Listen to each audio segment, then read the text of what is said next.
Wait, no, I'm not ready. Oh, oopsie. Cashew cakes.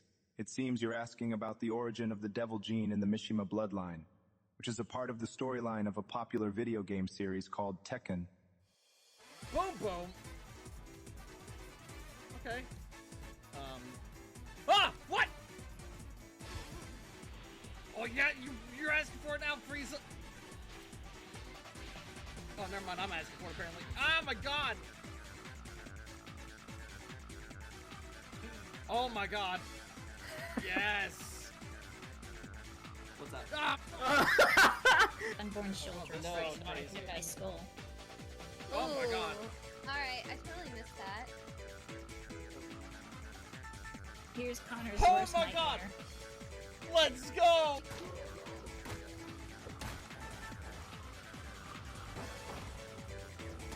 Oh, hey there, bro. You scared the shit out of me. Oh, man. You having a workout? Hey, can I cut in?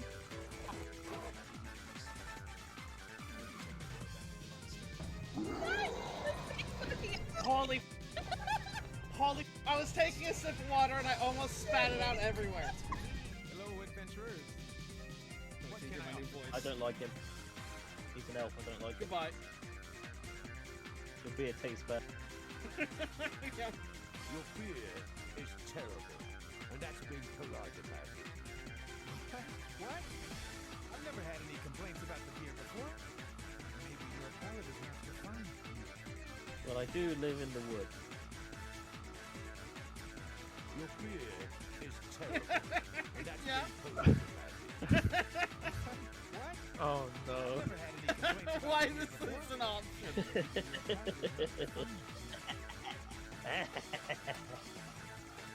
Your fear is terrible, and that's being polite about it.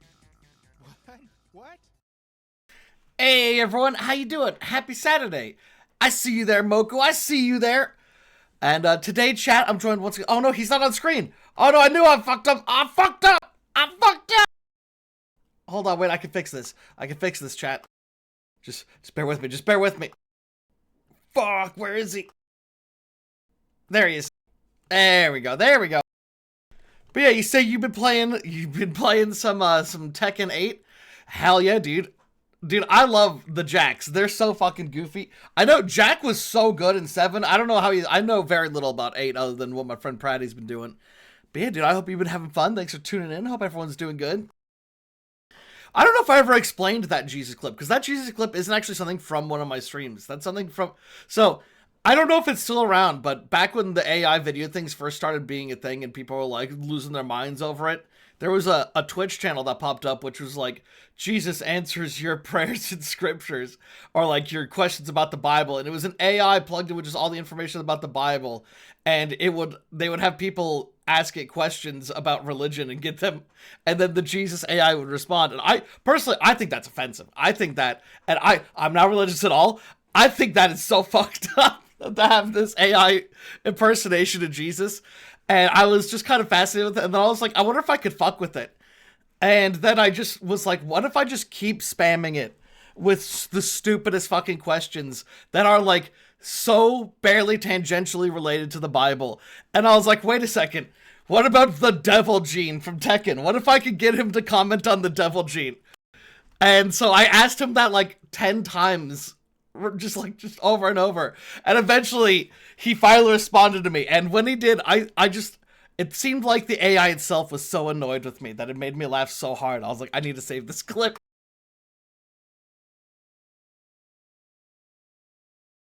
He was basically like, please stop asking me questions about this. Alright, with that, I should get unmuted. We should get talking with Aubin again. Because I love him. And we can listen to the beautiful Attorney of the Arcane music.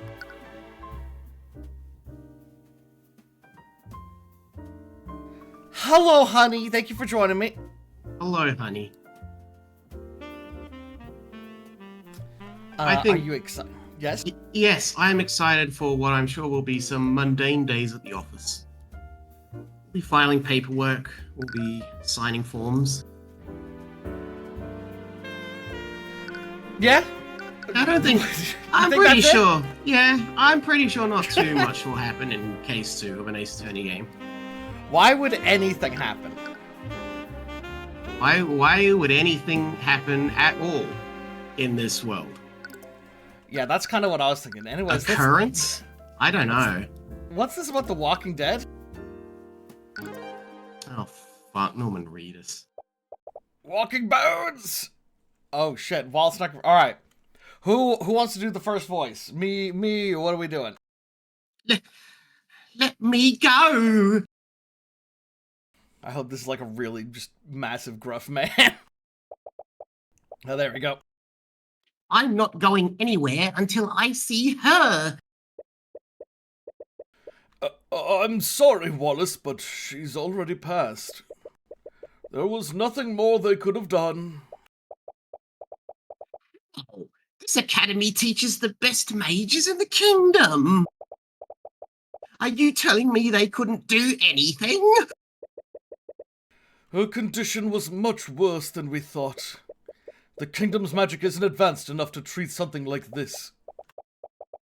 Lucio Steelwind can rain meteors from the sky. William Frager can teleport entire caravans across the continent.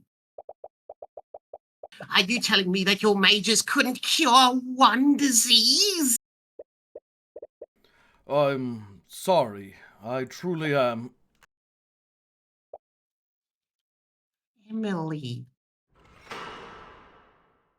Oh! Negan. I get The Walking Dead. Yeah! I'm sorry, Celeste, but there's no way out of this. Oh, look at this pretty background. Celeste's attention is sharply focused on the chessboard between you two. You can see her eyes quickly dart from piece to piece. Just give me a second. I can still win this. Celeste, there's no way for you to avoid checkmate next turn. Just surrender. She ignores you and continues staring at the pieces. There! What about that? Checkmate. Damn it! You two keep it down. We are in a library. Yeah, I'm gonna turn the game down just slightly. I feel like it's a little quiet. Or, you know what? Actually, maybe I'm gonna turn you up slightly. Yeah, turn me up, baby. There we go. Hey, right. Miss Tamora glances at the chessboard. Hope you didn't spend the entire morning playing around. Hope you're having a good day, right? I've been working hard, Ruby. I've already learned 2 new spell formulas since we got here. Well, he says that. What about you, Cuthbert? Well, your flustered stammering tells her exactly how much progress you've made. Yeah, Cycle! I couldn't find any books about the subject we've been looking into. You spent the entire day combing through the kingdom's imperial library, researching the Eye of Horus. During Celeste's trial, you awakened to a new ability that you never used before. Up until then, you thought that the Eye could only see surface-level thoughts. But during that moment with Garrick Pierce, the Eye of Horus was empowered, and you could see far more than usual. It was told more, it was more we used dominate mind, but continue. You told Miss Tamora about what had happened, and it made you both wonder what other hidden abilities the Eye might have. You both decided it's time to find out more about the Eye and its origins. This library supposedly held the kingdom's entire knowledge of magic and the arcane arts. But you couldn't find a single mention of any ability like the Eye. Does the kingdom seriously lack knowledge about it? Or do we need to look somewhere else? Are you sure you can't tell me what you're researching? I've traveled around the world. I might have seen something like it. You entertained the thought for a moment, but you haven't known her for very long. So she knows everything about it. The Eye of Horus is a supernatural ability that can't be detected by a spell compendium. Ooh. I've always been worried about what the kingdom might do to you if they ever found out about it. Sorry. It's not something I can really talk about. So she knows everything about it, and she could solve everything about it right now. I don't know. This is just like Fies. We just don't talk to people. We just told Miss Tamora she's our teacher and mother? I think mother. Adopted mother, I'm gonna assume? I can't remember if that was stated. Fine.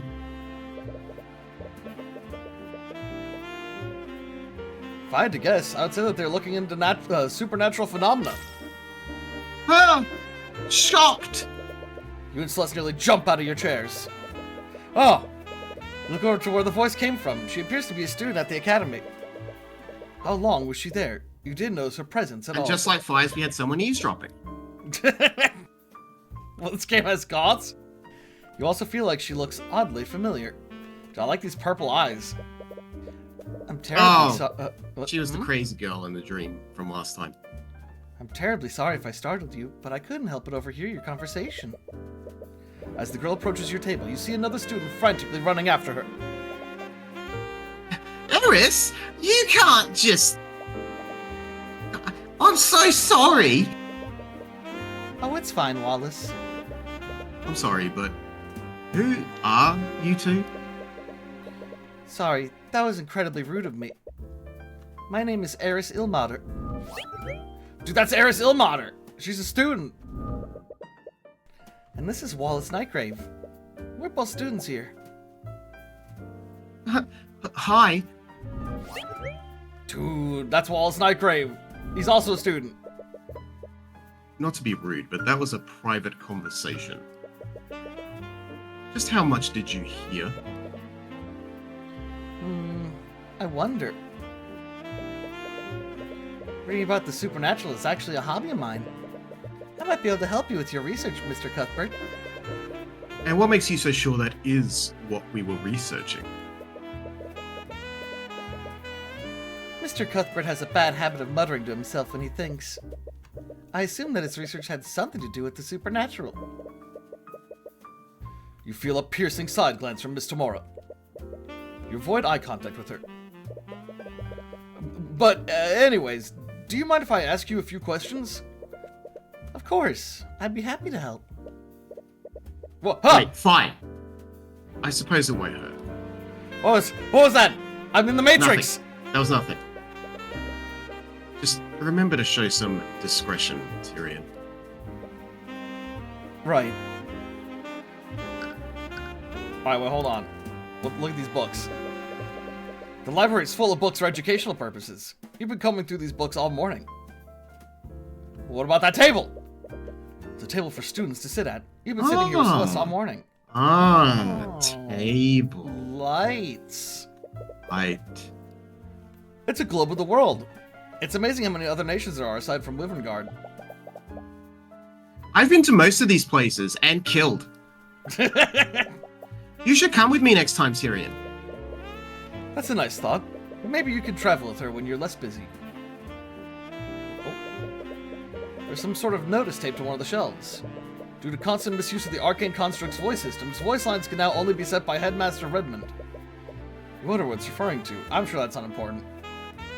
No more mic spams. No more mic spams. It's 1984. Oh, don't worry, Moku. We'll get to that. Yes, it is too early. Sit down. It's a holy text of some sort. It must be related to the Church of Bahamut. Oh. I think that's everything. Alright, let's move. Wait. What do you think about this? You're already resorting to presenting me things? We've only just started. I really think you're overthinking things. What? What an odd... That's an odd thing to say. Yeah, what an oddly specific... Oh, you're presenting me things like you're accusing me of stuff, huh? Or do you simply want to see all the unique things that I have to say? What? Oh, meta! I'm sorry to disappoint you. Whoa! I'm sorry to disappoint you, but I'm not some script for you to toy around with. Wait, she's evil?! Feel free to try again, though. You're not exactly sure what she's talking about. What the fuck?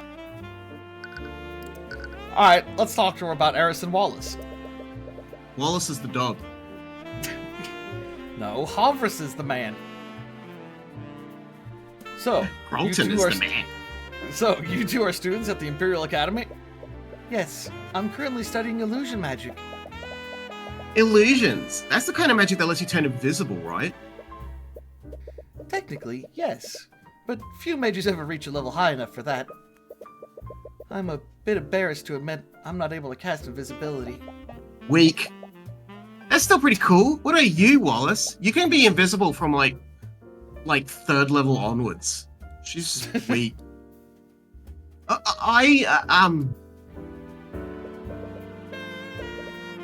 Wallace has his own unique field of study. Shock. Surprise. It's probably not your place to pry. Also, I mean, to be fair, aren't D&D adventurers supposed to be like anomalies and like most people in the world don't usually get past like levels like 2? Yeah, but she's a magical little girl, so she's level 20. Oh, okay. Everyone is talking about you two. Really? It's rare for the school to let any outsiders in. That makes sense. The library isn't exactly open to the public. So how'd you get in now? You were only able to get access to it because of Mr. Mora's connections. See. They explained it! We only ever get occasional visits from the noble houses. So, I was curious as to who was able to break this dull monotony. Well, I'm a mercenary, but now I work as Tyrion's bodyguard. Mercenary? After her trial, it turned out that Celeste was more than capable of affording your services.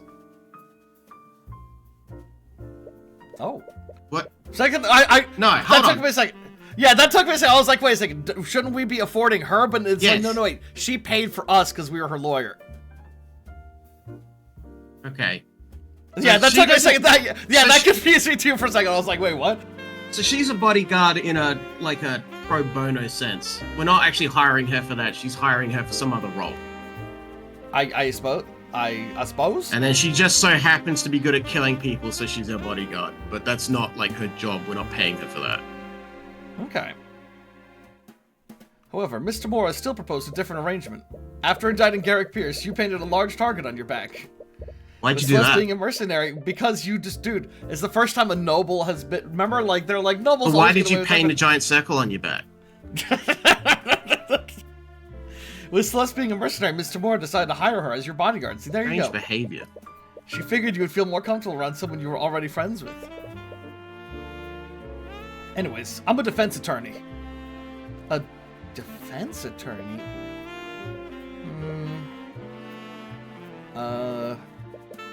My apologies. It's just not what I was expecting. What's that supposed to mean? The fuck's your problem? What the fuck? You were in my fucking dreams. I don't remember that at all. It's been a week. She flashed at the very end of the case 1 where we had the nightmare, and she's like, I found him. Oh, yeah, okay, yeah. Supernatural phenomena. I wonder why you'd be researching such a thing. You can if, like, she was in a, and she was clearly, like, she's So clearly, true, like, so a Princess Luna going through your dream. Like, you're not a product of my mind, you've gone into my head. I can call you out. unless, oh my god, there's a woman who does that just so people can say, I saw you in my dreams, and they can be like, and she's like, and what's that supposed to mean? I read the want to know line. too.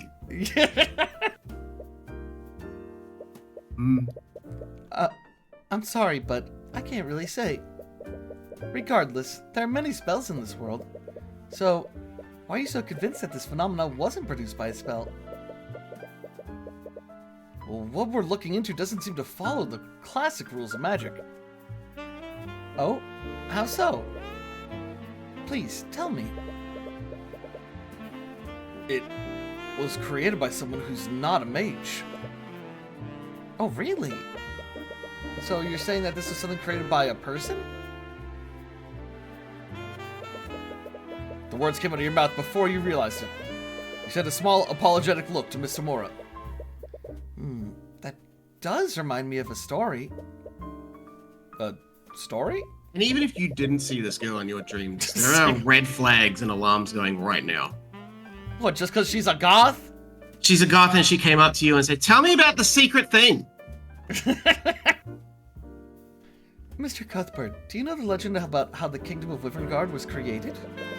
By the way, What? let me let you know that I know knowledge that you don't. Let me put that thought in your mind.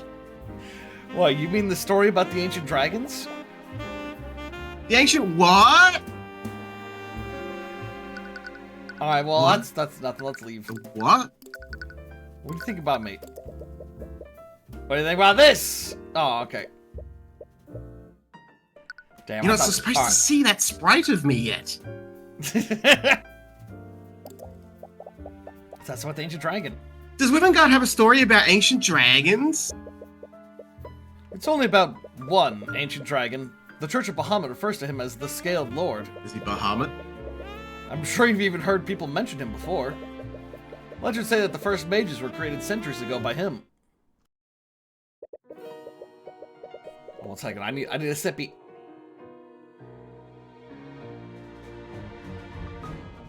It's so impractical to build that. It's pretty fucking sick though, right? Well, Maybe yeah. that's Bahamut, and then turn into a statue.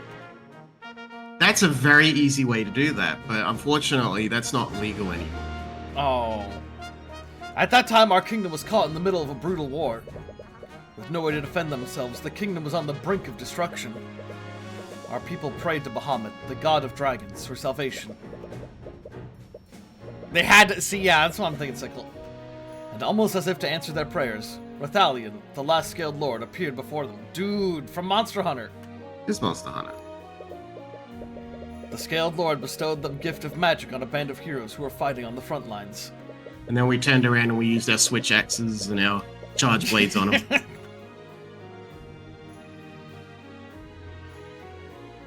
It does look like a gigantic chess piece. I think that's supposed to be that's the center. It's in the middle, and then it's like big raised. No, that's... You think that's the Oh, south wall? no, you're right. Yeah. Yeah, I think that's supposed to be. The perspective does make it look like that could be the south wall, but I think it's supposed to be the center. It's a big hill. Yeah. This is the music that plays when there's nothing evil going on, by the way. It's like a big pimple on the world. Yeah. Oh no, I hate that. Why did you have to say that? Because now there's it's a big pimple and there's a large white pillar emerging out of it. I'm proud of coming from Pimpleberg. With their magic, these heroes utterly overtook the kingdom's enemies and single-handedly won the war. It's said that these heroes went on to form the noble houses of today. What a load of nonsense. What bullshit. That story is nothing but religious propaganda to prop up the noble houses. Regardless, the significance of this legend is in the Scaled Lord himself. What, you mean Rathalion? Rathalion bestows the power to become a mage on several individuals. And to this day, that power can only be passed down genetically. Can you think of an arcane spell that could produce something like that? No, I suppose not. Rathalion must have had powers that weren't bound by the rules of the arcane arts. In other words, he could create supernatural phenomena without following the rules of magic. Please, do you honestly expect us to believe a story like that? It's completely unrealistic. Magic's not real. As unrealistic as a non-mage using supernatural powers? Oh yeah. She has a point. It's a far-fetched theory, but it's honestly the closest thing you have to a lead right now. You want to read this? Of course it would be... Oh, this is the headmaster. Or is it gonna be Gumshoe? I'm gonna put all of my life savings on headmaster. Alright, did you read the line? No. Ah, of course, it would be you lot making all this noise. Honey, I lost it all. You lost it all. I was like, that didn't seem like the dialogue of the headmaster. Suddenly, a woman who appears to be an instructor, approaches you. She looks upon each of you with an equal amount of disdain. Hey, Professor Bellwether, scared! Dude, that's Catherine Bellwether, the professor. That is Professor Bellwether to you. But didn't he just call you...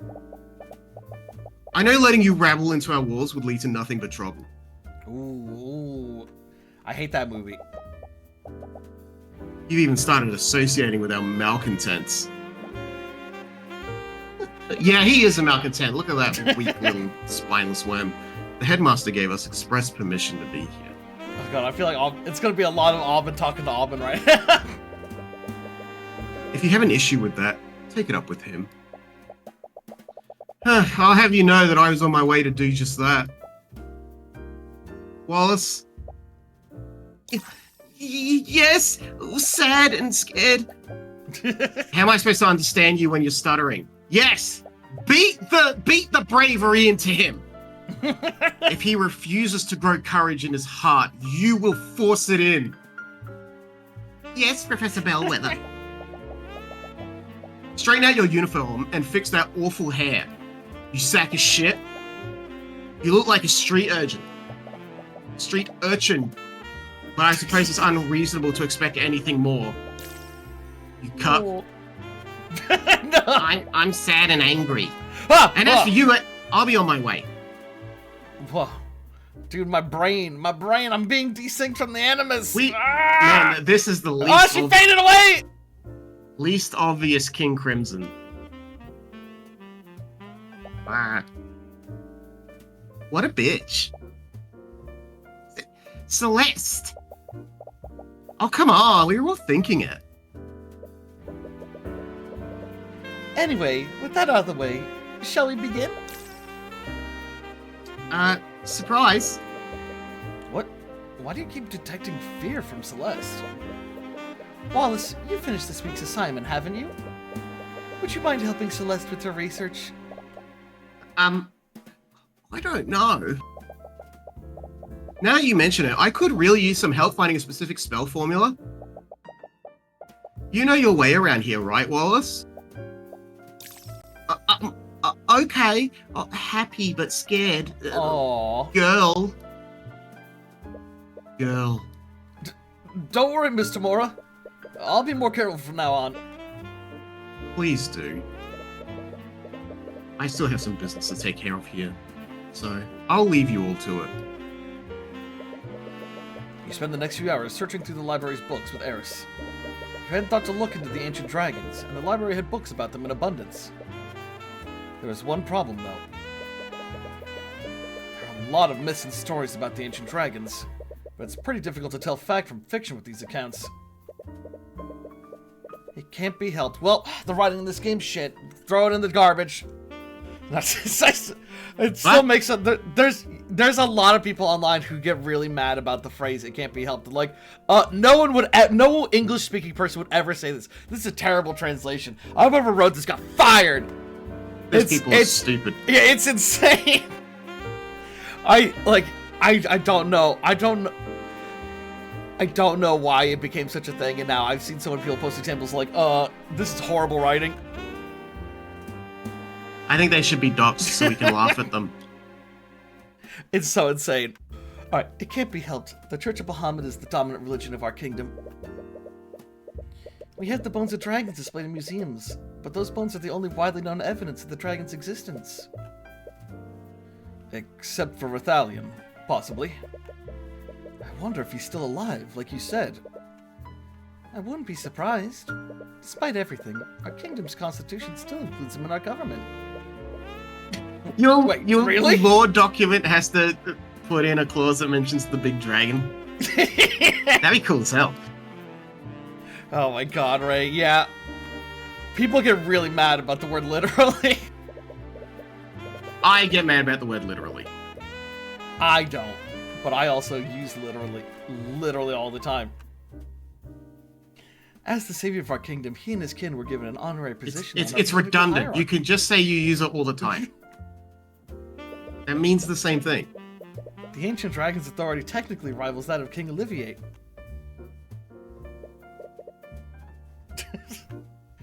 Wow, I had no idea. How have I never heard of this before? To be honest, that law is just a way to revere him and appease the church.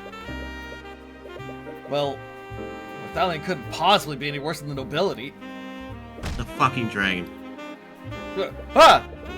You're so stuck in your own thoughts that you accidentally bump into a bookshelf.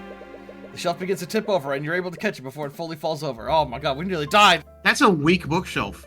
A little man can walk into it and it's suddenly like, oh!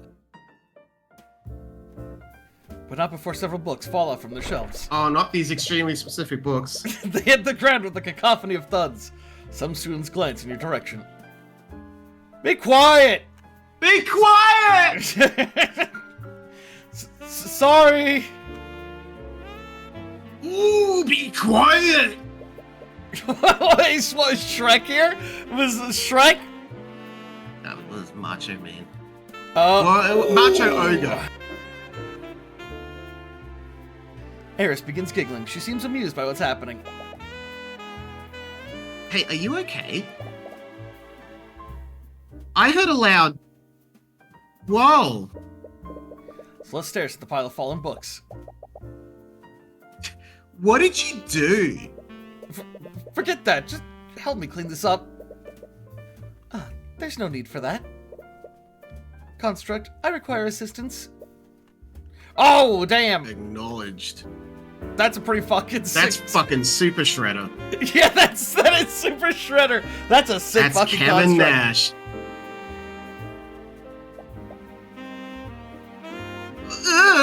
What? Upon Eris's command, one of the nearby suits of armor suddenly springs to life and begins walking towards you. The voice coming out of it sounds human, but it lacks emotion. Why does it sound familiar? Wait, did you do that, Eris? Yes, this is an arcane construct. It's a suit of armor that's animated using artificery. They're designed to carry out various tasks for the students. Arcane constructs. Type clue. Arcane constructs are suits of armor that are animated using artificery. They can carry out simple tasks when ordered to. The ones in the Imperial Academy speak using the voice of Catherine Bellwater, which we just sort of remembered when we wrote it down. These voice lines can only be changed or adjusted by the Academy headmaster. Every command given to a construct is stored in its command log. However, this command log must be cleared regularly.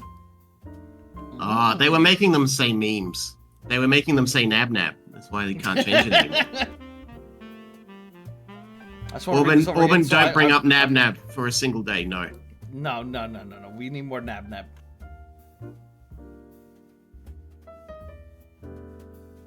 Okay.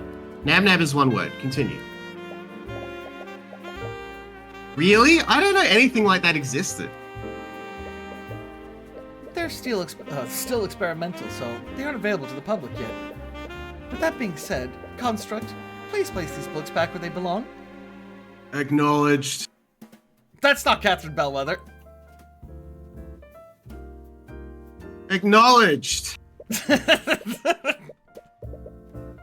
On Eris's command, the construct begins quickly picking up the books.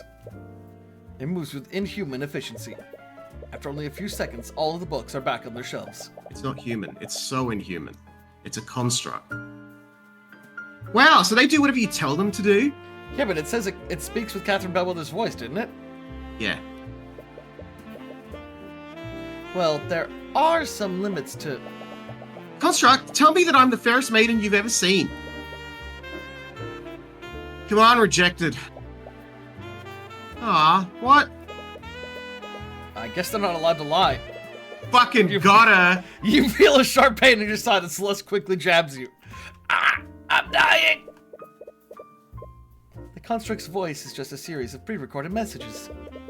I'm not sure if you noticed, but it uses the voice of Professor Bellwether. Oh, yeah, I didn't notice that. Oh, so now I'm, like, crossing out the part where it says, I don't know what it sounds like, and I'm writing, sounds like Catherine Bellwether.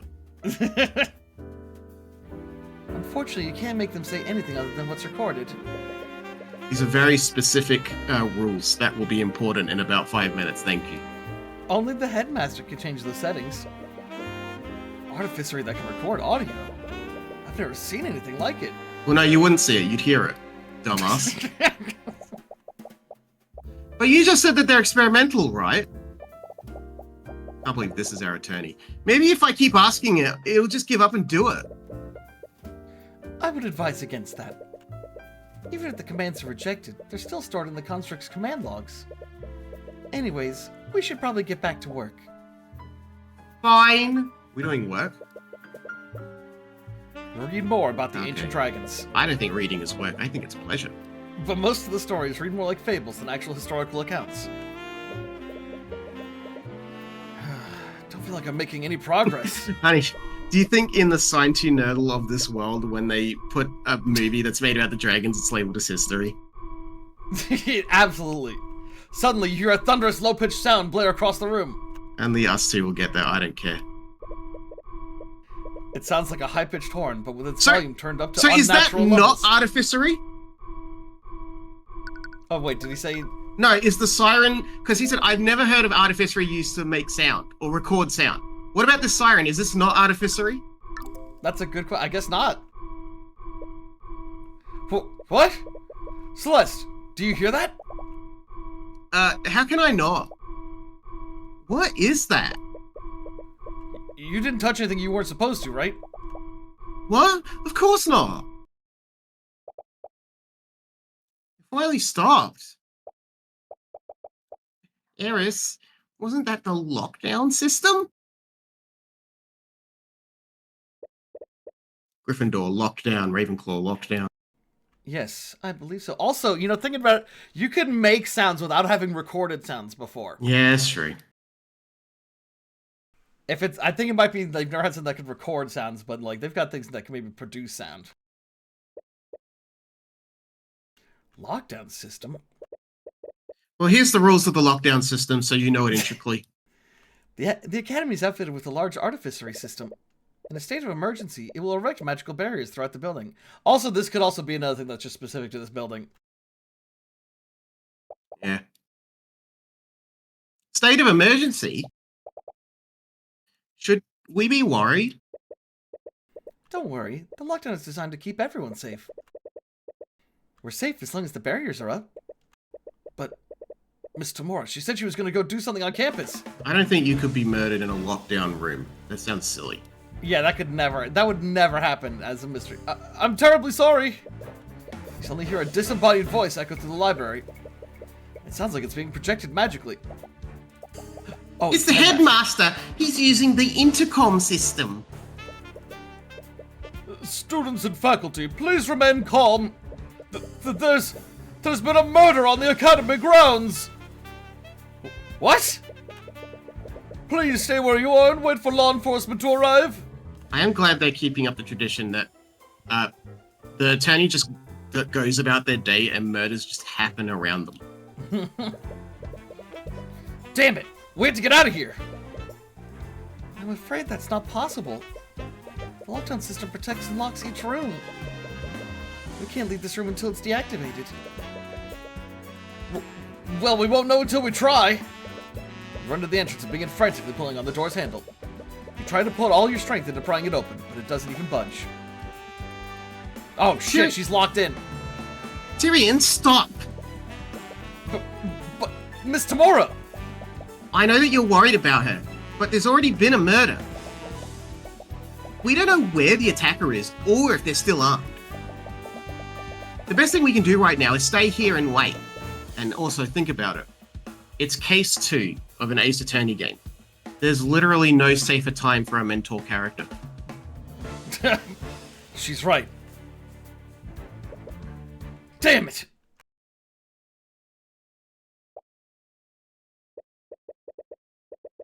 Celeste's hand rests on her sword. Her eyes are carefully watching the entrance. Wow, we've been here for hours, and she still hasn't stopped watching the door. She was also able to calm you down earlier. It's easy to forget sometimes, but she's always reliable when it really counts. What?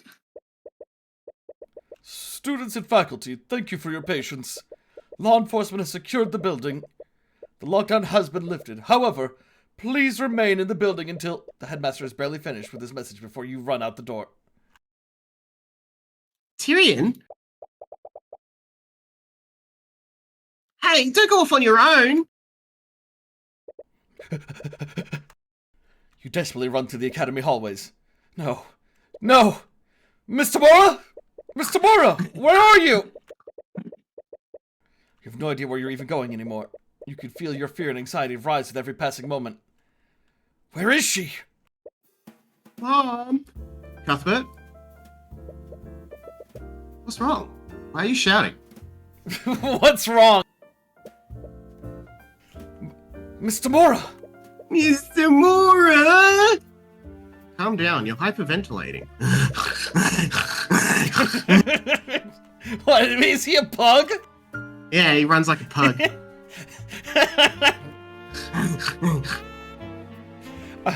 I heard there was a murder. Hey, I've been looking all over for you. And you were worried about me because I'm the mentor in case 2 of an Ace Attorney game? I just... You hug Mr. Mora tightly as you're overcome with emotion. Mommy!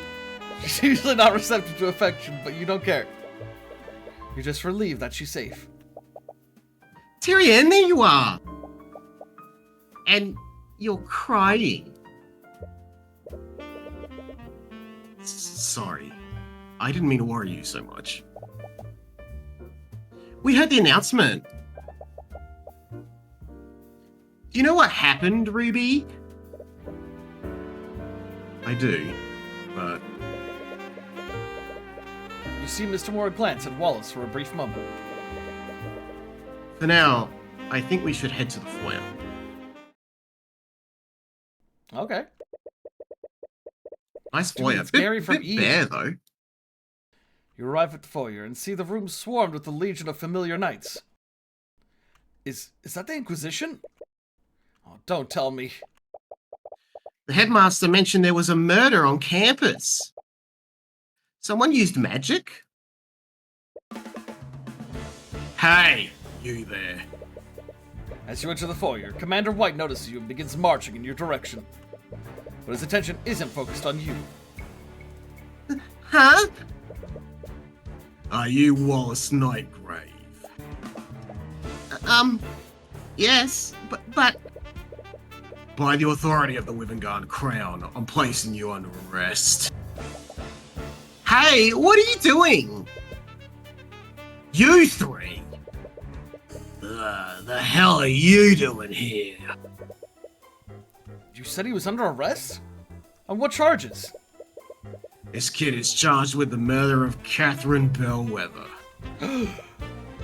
What? Wasn't that the professor you met in the library earlier? Why hell you're arresting him? He was with us in the library for the entire morning. There's no way he could have murdered her. Move aside, Celeste. But... Mr. Mora is right. If Wallace is a suspect, we can't stop the Inquisition from arresting him. No. Don't worry, Wallace. We'll get to the bottom of what happened. Because you won't do it, Spinal Swam. Can't stand up yourself. He's in jail! Without a word, Wallace allows the Inquisition to drag him away. He's clearly a weakling. He's clearly a squib. We're raised in the nation of squibs! He's clearly a squib raised in the nation of squibs with the woke past the parcel.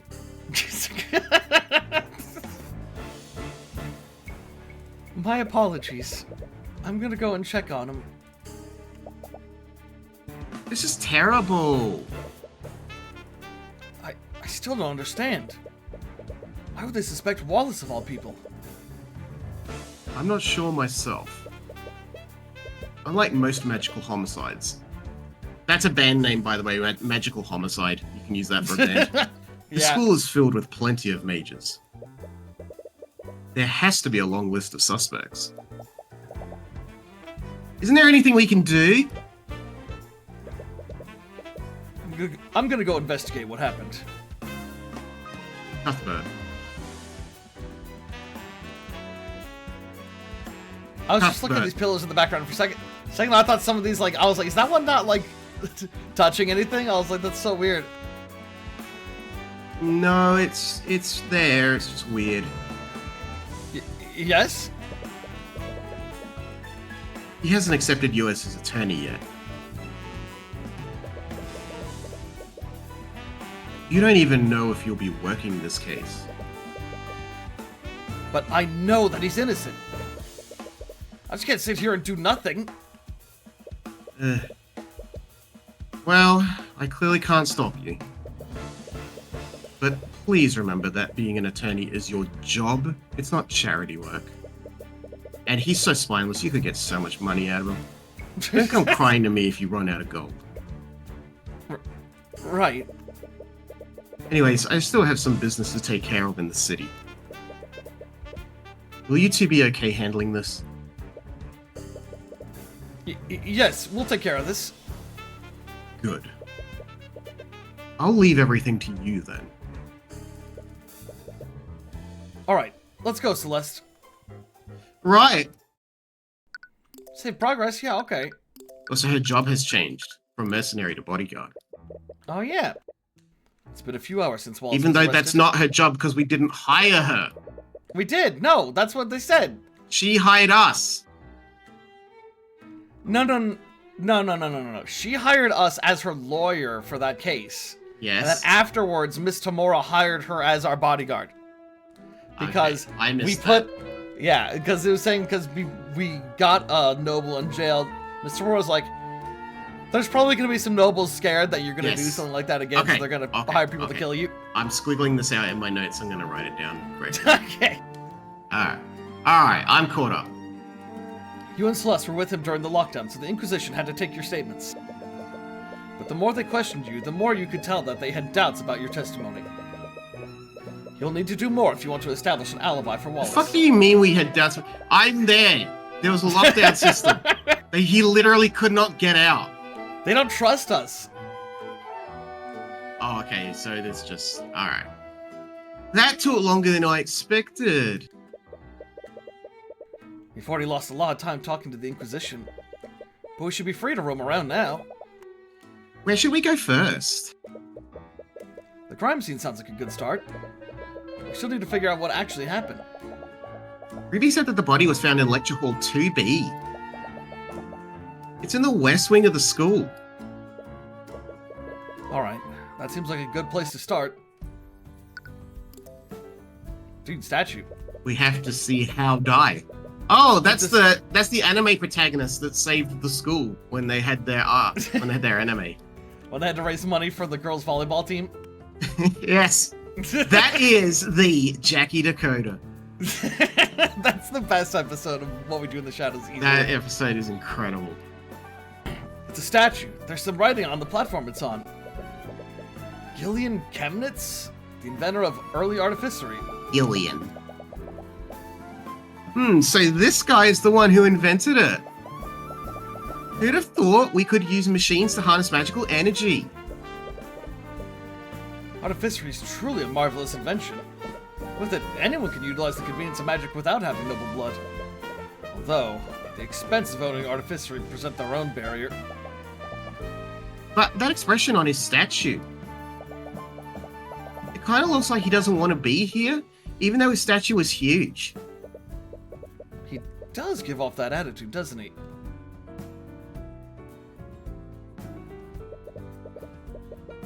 Dude, it's a painting of a professor with some kind of magical tool. Some text under it. Dr. Paul Voirella, also known as the Archaeologist of the North. And you call this a painting, well, despite the fact it's clearly flat color art. He spent many years studying and exploring the mountainous regions of Chardalon. And through his investigation, he came upon one of the many layers of the Scaled Lord. He was honored both by the Church and the Wyvern Guard Historical Society for this impressive discovery.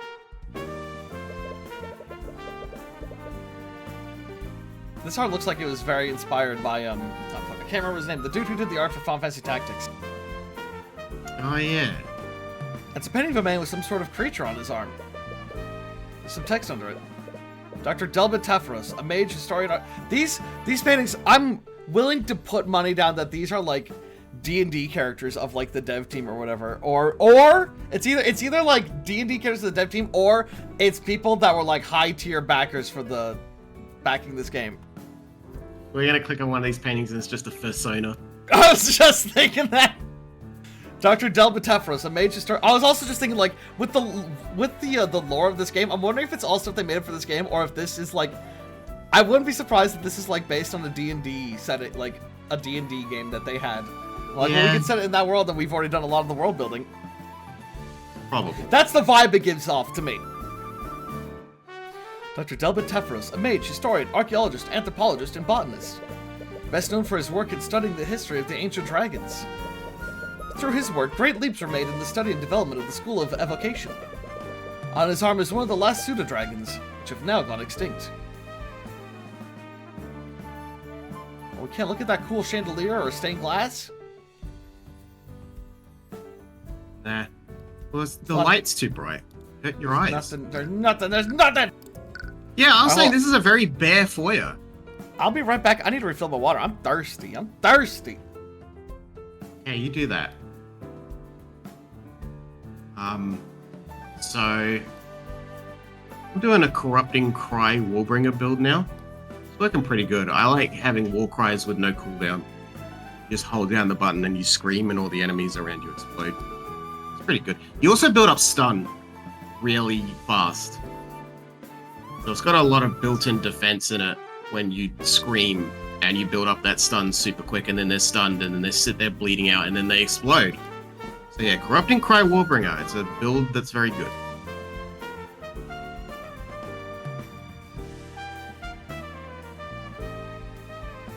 Sure is cloudy today.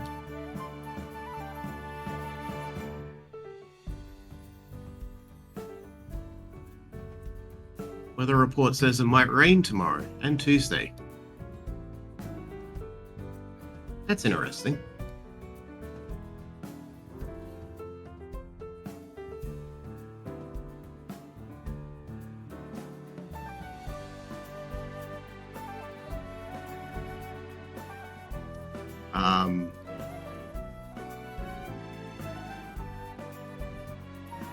Nab.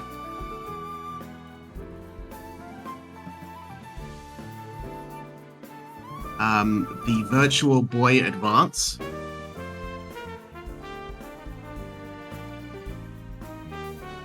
And right now I want to show you my living room. Look, guys, look. My hallway, I guess. Yeah, I'm back. Hi. It's time to talk. Hi, Wallace is okay. He looked really scared when Commander White arrested him. Commander White, like, forced him to the ground, and Wallace was, like, coughing up blood.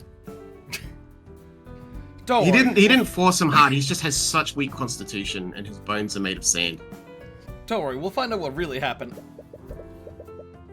But first, you need to inspect the crime scene. Yeah, this just tells you what to do next. Where should we go next? Celeste, you're the assistant. It's your job to tell us where to go next. The first thing we need to do is find out exactly what happened.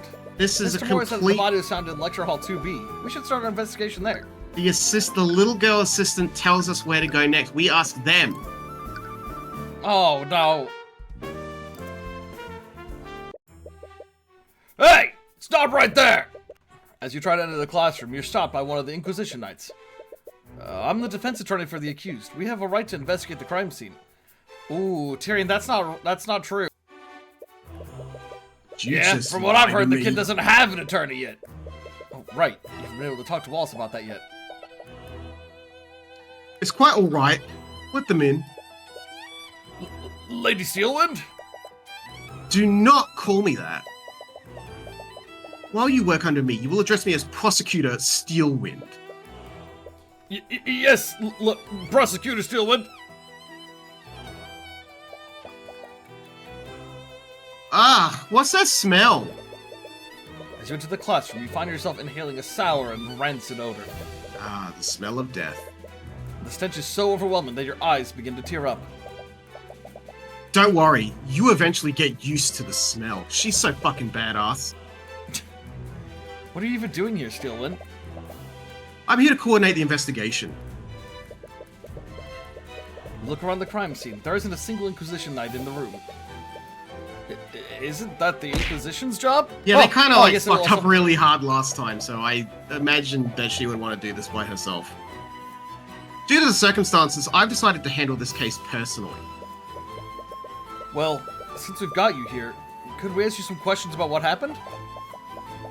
Can I assume that you're planning to defend this case? That would make you my opponent. What do I have to gain from helping you? Didn't you just say, last case, that you believe that that the trial should be the prosecution and the defendant fighting to find the truth?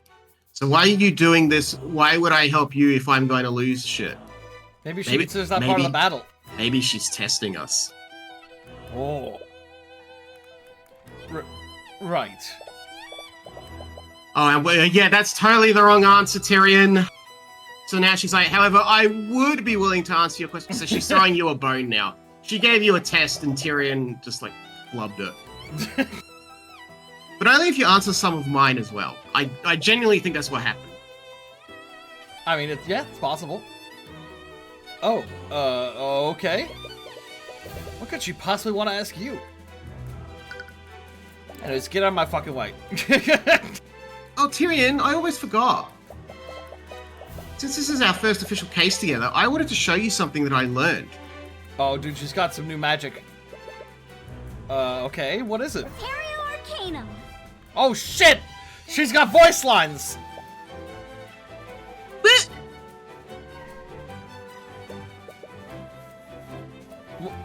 What was that? You just banished Steelwind.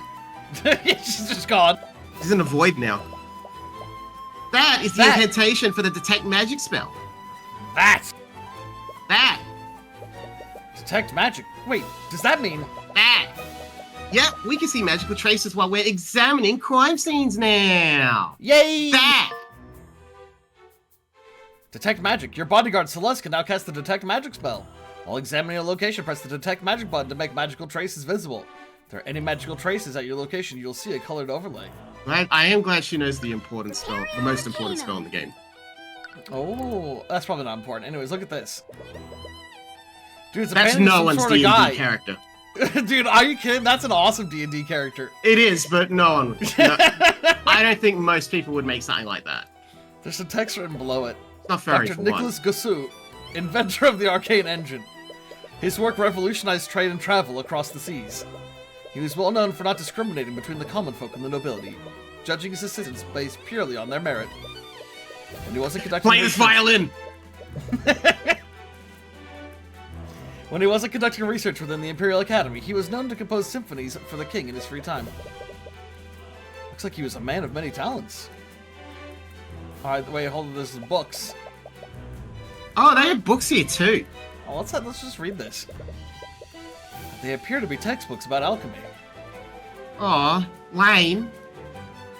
There you go, alchemy confirmed lame. No, alchemy's cool! Alchemy lame confirmed. Alchemy's awesome! Alright, well, Tyrion Cuthbert says, this must be where the students sit during lectures. Where do they sit?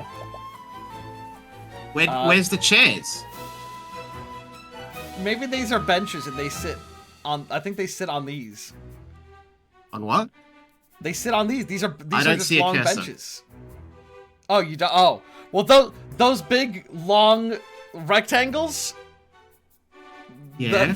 The things that you're thinking are their tables, that's the chair. No, I don't know. I think that might be the chair. Because, yeah, at first I thought those were tables and you'd sit behind them.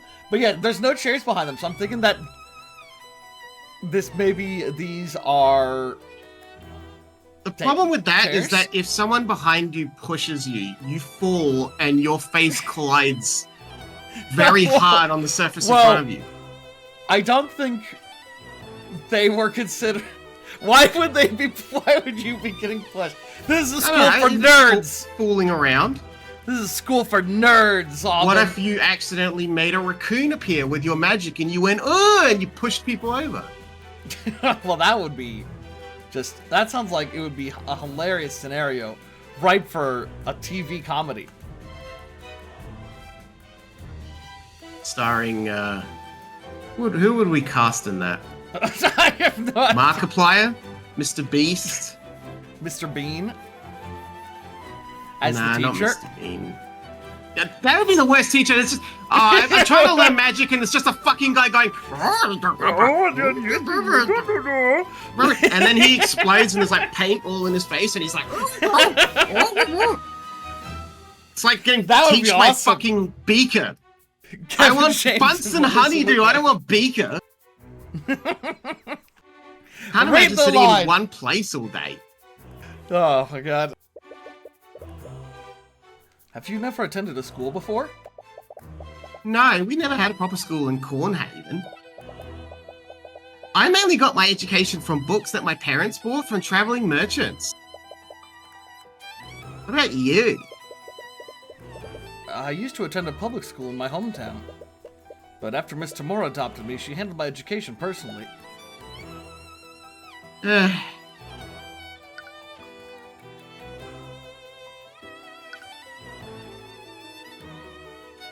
Alright, well, we'll talk to her and then we'll continue examining. Alright. You got questions for us? Us. Miss McCoy, it's my understanding that you were adopted. Alright, that's a weird question out of the gate. Would you happen to know who your birth parents are?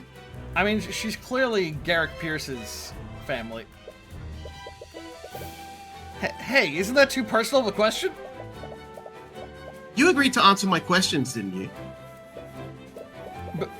But I didn't think you meant... It's fine, Tyrion. I'm fine with answering if it helps Wallace. Sad. Oh. I don't know who my birth parents are. I've never tried looking for them. I see. If I recall correctly, your spell compendium only contained one spell. Considering your upbringing, how did you learn Mageblade in the first place? I bought a scroll from a merchant a few years ago. It had Mageblade's spell formula on it. But I know more than one spell now. I actually just learned a few new spells today. Oh, she learned a few today. I'm sorry, spells? As in, plural? How long did it take you to learn these spells? Few hours, I think. She learned multiple spell formulas within a few hours. Yeah, every What was D&D that just character now? can. I see.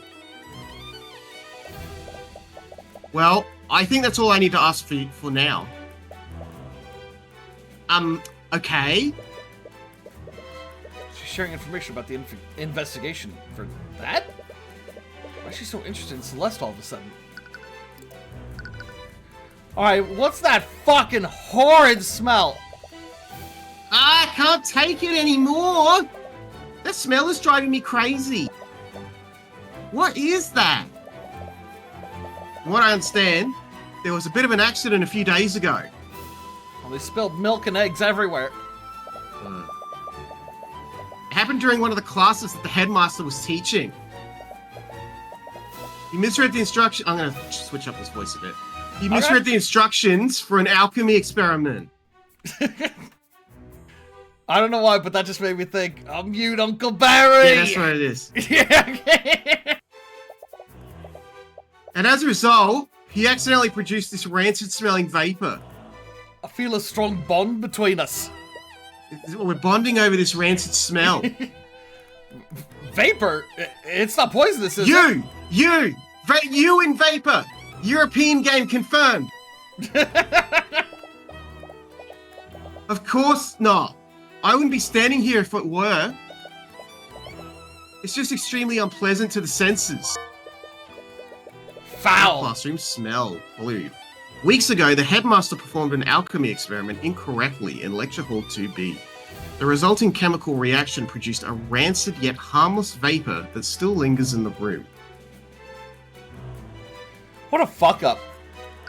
Yeah, Alright, tell me about that murder. Do you know what happened here, Stillwin? we ain't doing the smell spell anymore, kids.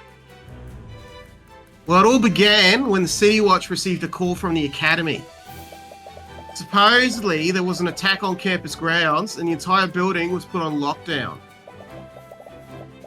The City Watch set up a perimeter around the building while they waited for the system deactivate. What? Couldn't the Academy have let them in once the scene was secure? I'm not sure about the specifics, but supposedly the lockdown can't be shut down manually. You'll have to ask one of the Academy's admins if you want to know more. Anyways, you two were also present during the lockdown, am I correct? Did either of you see anything suspicious? Well, we saw the suspect with us the entire time. I think that would matter a little bit. No, but we actually met the professor that morning. She was still alive then. I'd assume so when we met them. I see. That does match with the accounts from our other witnesses. Do you have any idea where she went after she left the library? The headmaster gave us express permission to be here. If you have an issue with that, then take it up with him. I'll have you know that I was on my way to do just that. She said that she was going to go meet with the headmaster. He also mentioned that when I questioned him. She attended the meeting as planned. The headmaster met with Bellwether. You'll The probably want to headmaster speak with killed him next. She must have found her way into this classroom afterward. Would you happen to have a map of the academy? I do. I have extra copies if you'd like one. So headmaster was the last person to see her. Headmaster can change things, like the only person with authority to change things. What is it? There's only one direct path from the headmaster's office to this lecture hall. And wouldn't you know it, there's one direct path, and there's going to be a reason why she couldn't cross it. But How wacky. I wonder if she took any detours. Imperial Academy map. A map of the Imperial Academy displays the general area where Catherine Bellwether was seen that day. I want to look at the... I forget. How do we look at our stuff? Ah, yes. Okay, it's 2B, right? 2B. Okay, yeah. So she was here, she headed over here, and then her body was found here. Interesting. How was the body discovered? Do you know how the body was discovered? 2 members of the kitchen staff spotted her collapsed inside this classroom. They reported the situation to the campus admin while they attempted to save her life. But it was too late. The professor had already passed away by the time any healers arrived. There's 2 staff members. Who were they? I believe their names were Valentina and Valerie Yanis. They're apparently sisters. I assume they're going to be wacky and goofy witnesses. They're probably going to have some jokes that they're going to tell. You'll have to watch out because there'll be some other piece of information they don't want you to know, so they'll tell lies to you. So you'll have to break through them to uncover whatever stupid bullshit you don't care about from them to get the actual truth.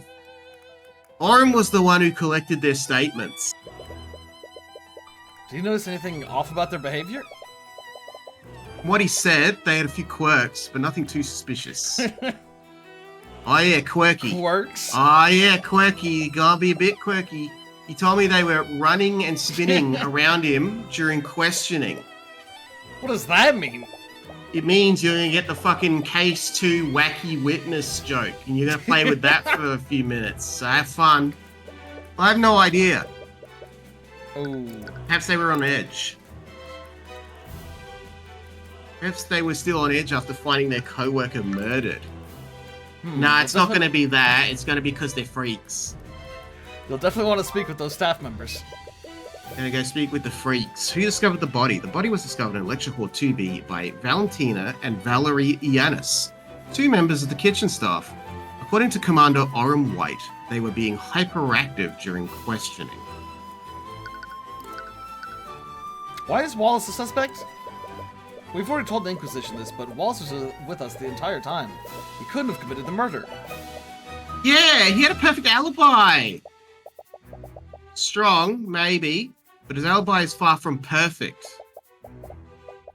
Miss McCoy herself told us that. There was a small time period when she wasn't with him. What? Right. It was when I came to check on you after you knocked over that shelf. I got a little lost on my way back to Wallace. How big is that library? It's a magic university library. I'm sure it's pretty large. But still, we only lost each other for a few minutes. That may be, but unless his alibi is airtight, the evidence in this room proves that it was him. What do you mean? It will be easier to explain once you examine it yourself. Well, maybe it has something to do with this wall, this window. The lecture hall is a window with a view. I feel like I just stare outside all day if I had to attend class here. You're not much of a student, are you? I just can't spend hours sitting in one place. I need to move around. She was pretty antsy while you were studying in the library earlier. How have you learned so many spells if you're so distractible? I don't know, I just learned the spell formula and cast stuff. I see. Is that not normal? No. Well, it seems like there's nothing else of interest here. Well, what about this? I can't believe the professor is dead. We just saw her this morning. There's a chalk outline around where her body was. It appears that most of this blood came from her abdomen. Is that what the fatal wound Yep, was? that's abdomen blood. There's a lot of blood in this puddle, but there's no trail leading to it. And there aren't any magical traces anywhere else in the room. I doubt the murderer used magic to clean it. Does that mean that the murderer attacked her in this room? Maybe, but it's hard to say for certain. Bloodstain under the body. There is a pool of blood where Catherine Bellwether's body was. The location implies that she bled from her abdominal area. Okay. Now you gotta detect your magic. Dude, It's what about magic. this green? This Look at this. mysterious Look at green that hex grid. The hex grid means magic or tech. There's a trace of illusion magic next to the body. We believe that the suspect donned an illusory disguise immediately Illusory. after murdering the victim. Illusory. Using his disguise, he discreetly made his way back to the library. I know also a man did it. Bit presumptuous. Assuming that Wallace isn't the murderer, the real killer must have used a similar disguise. Which means that no one would have seen them leave this classroom. It'll be hard to find any witnesses that saw the perpetrator. What? What's wrong? There's a trace of necromancy on the body. Oh. Necromancy? Necromancy. Isn't necromancy the type of magic that creates undead? Okay, so she was dead before she talked to us in the library or something. Or no. The headmaster did kill her and then animated the body and had her walk down the hall, maybe? It's definitely going to be that she was dead before she was in this room. Would she have like a giant wound in her abdomen? Maybe the necromancy spell stops the bleeding? Maybe. Or maybe she was poisoned and then they stabbed her afterwards Ooh. to make it look like that she was stabbed. They do love to be hiding their murder methods. She's not just going to get up and walk away, right? Well, we're honestly not sure. That's part of the reason why I stationed myself here. What does does that have to do with Wallace? Oh, you didn't know? Wallace Nightgrave is a necromancer. Oh shit. Is necromancy legal in this setting? Yeah, I doubt it would be. He's a what?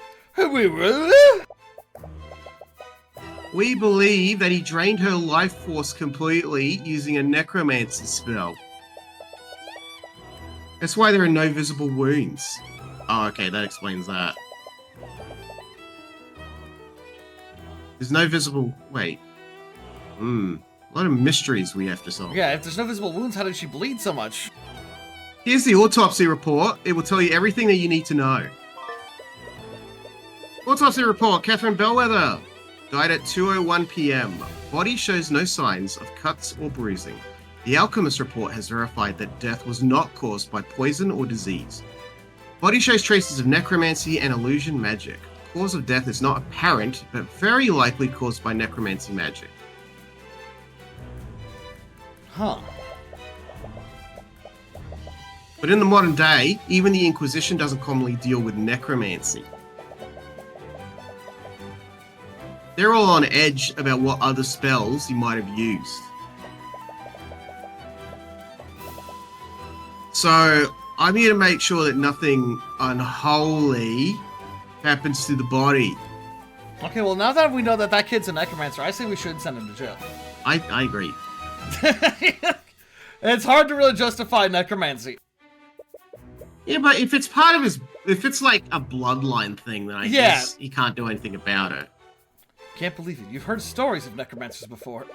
Why would Wallace be studying something like that? Yeah, okay, if he's studying it... But even if Wallace is a necromancer, aren't there plenty of other mages who can cast necromancy spells? This is an academy for mages, after all. No, there are no laws against it.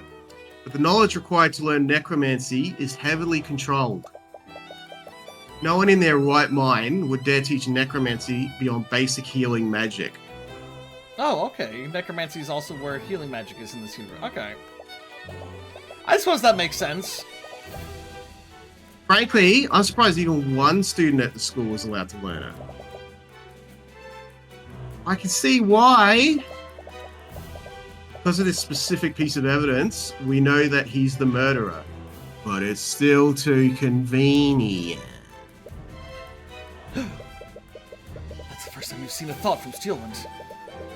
Normally, you can only see thoughts from people who are. Wait, did we see? We saw a thought from her earlier, when she's like, "How did that girl learn so many spells?" Normally, He didn't notice. We noticed, but he didn't. Oh, okay. Normally, you can only see thoughts from people who are stressed or excited. You doubt that Miss Steelwood is excited, so is something causing her to be stressed?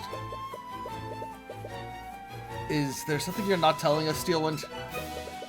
Because something tells me that this case isn't as straightforward as you claim it is. Well, like the thought I literally just had in my brain? If you truly believe that, then why don't you prove it?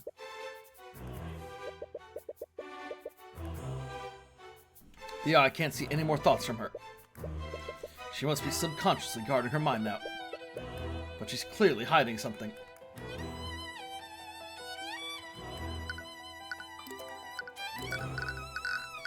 Alrighty. Alright, who should we go, where should we go, Abba? We gotta go see Wallace. You wanna go see Wallace first? Okay. Yeah. I thought you'd want to go see the goofy characters. No. You love the goofy characters. No. You look around the barracks dungeon cells, but you don't see Wallace anywhere. Wallace! The Inquisition is probably still questioning him. We should come back later. Alright. Hold on, look at this. Lit torches are hanging on the wall of the cell. It seems a bit irresponsible to put a potentially harmful item in here with the prisoners. But No. perhaps the Inquisition doesn't care. How are they gonna reach that? What do you mean, how are they gonna reach it? It's like 4 feet off the ground. No, if the prisoners are in the cells, well, how are they gonna reach over and get a torch? There's only one locked door that leads into the cell. Okay, we're in the cell right now. Oh, okay. The door seems to be locked by some kind of magical mechanism. The cell has a barred window. Even if a prisoner somehow broke through these bars, there's a potential 3-story drop.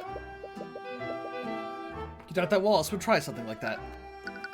Detect magic! Arcane. What the fuck? There's nothing in here. No Vegemite in here at all. Alright, is there anyone in the foyer? Nah, this is just the office area. So this is where we go to Hey. ask Celeste what to do next. Alright, kitchen or headmaster's office, what do you want? Alright, let's go to the kitchen. You better not have a problem with Vegemite. Hello? Is anyone there? It looks like there's no one here right now. Maybe we should check somewhere else. Wow, I guess this is the puzzle part of the game. They must serve the students meals on these plates. Whoa! Shame that Those they had are to close- the plates that they serve the student meals on. It's a shame that they had to close the kitchen due to the investigation. There's a large sack of produce in the corner. There's some wine here too. That must be for the professors. Or it's more likely, I'd say it's Come probably on. cooking wine. I was a Catholic kid. I got to drink the wine. in church. You can have a little bit of wine. It's a set of pots for cooking soups and the like. Have a wok. There's a large cooking station here. They must prepare the meals in bulk here. This looks like the kitchen This guy- in Howl's Moving Castle. I haven't seen that film. Oh, we should watch that tonight. I love that movie. There's a rack of cooking implements hanging from the wall. Valentina must use these to cook for the students. How do you know it's that one? Just two of them. Several commonly used ingredients are close to the cooking area. Yeah, we got garlic, onion. Yeah, Oh no, that's I think shallot. shallots. Yeah, that's shallot. We got some kind of That herb. looks like We got lavender. chili peppers. Yeah, maybe you could use some Isn't lavender flour. poisonous? Oh, it's probably some other. And then there's also Fantastical some flour. hanging meats.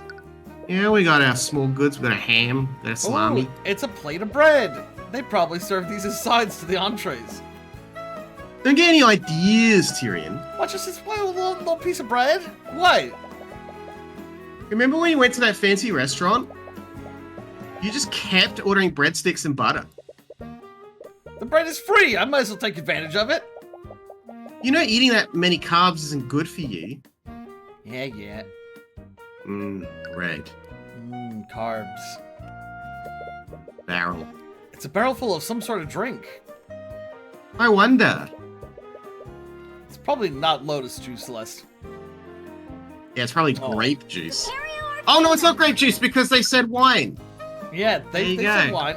You're allowed to say wine in this world. Well, it looks Alright. like there's only one place left to go. And then they're like, the headmaster's not here. We should go somewhere else. You follow the map that Steelin gave you. Yeah, we just have to bum around doing nothing for a little bit, and then they show up. Yeah, It's you just, arrive at the headmaster's you just have office. to arbitrarily wait for no reason. It's like at the beginning of a David Cage game. Oh, hello there. I wasn't expecting guests today. Oh, sorry for coming in unannounced. You must be... My name is Theodore Redmond. I'm the headmaster of the Wyvern Imperial Academy. Dude, that's Theodore Dude, that's Redmond, the Theodore headmaster. Redmond. Yeah. He's named after that cat. What? The fucking Animal Crossing cat. Redmond. Raymond. Ray? Redmond. I was so confused. I was like, I have no idea what the fuck you're talking about. Oh, yeah, Raymond. He's more like a Japanese businessman, though. Ray Redmond. And judging from your appearance, you must be the protege of Ruby Tomorrow.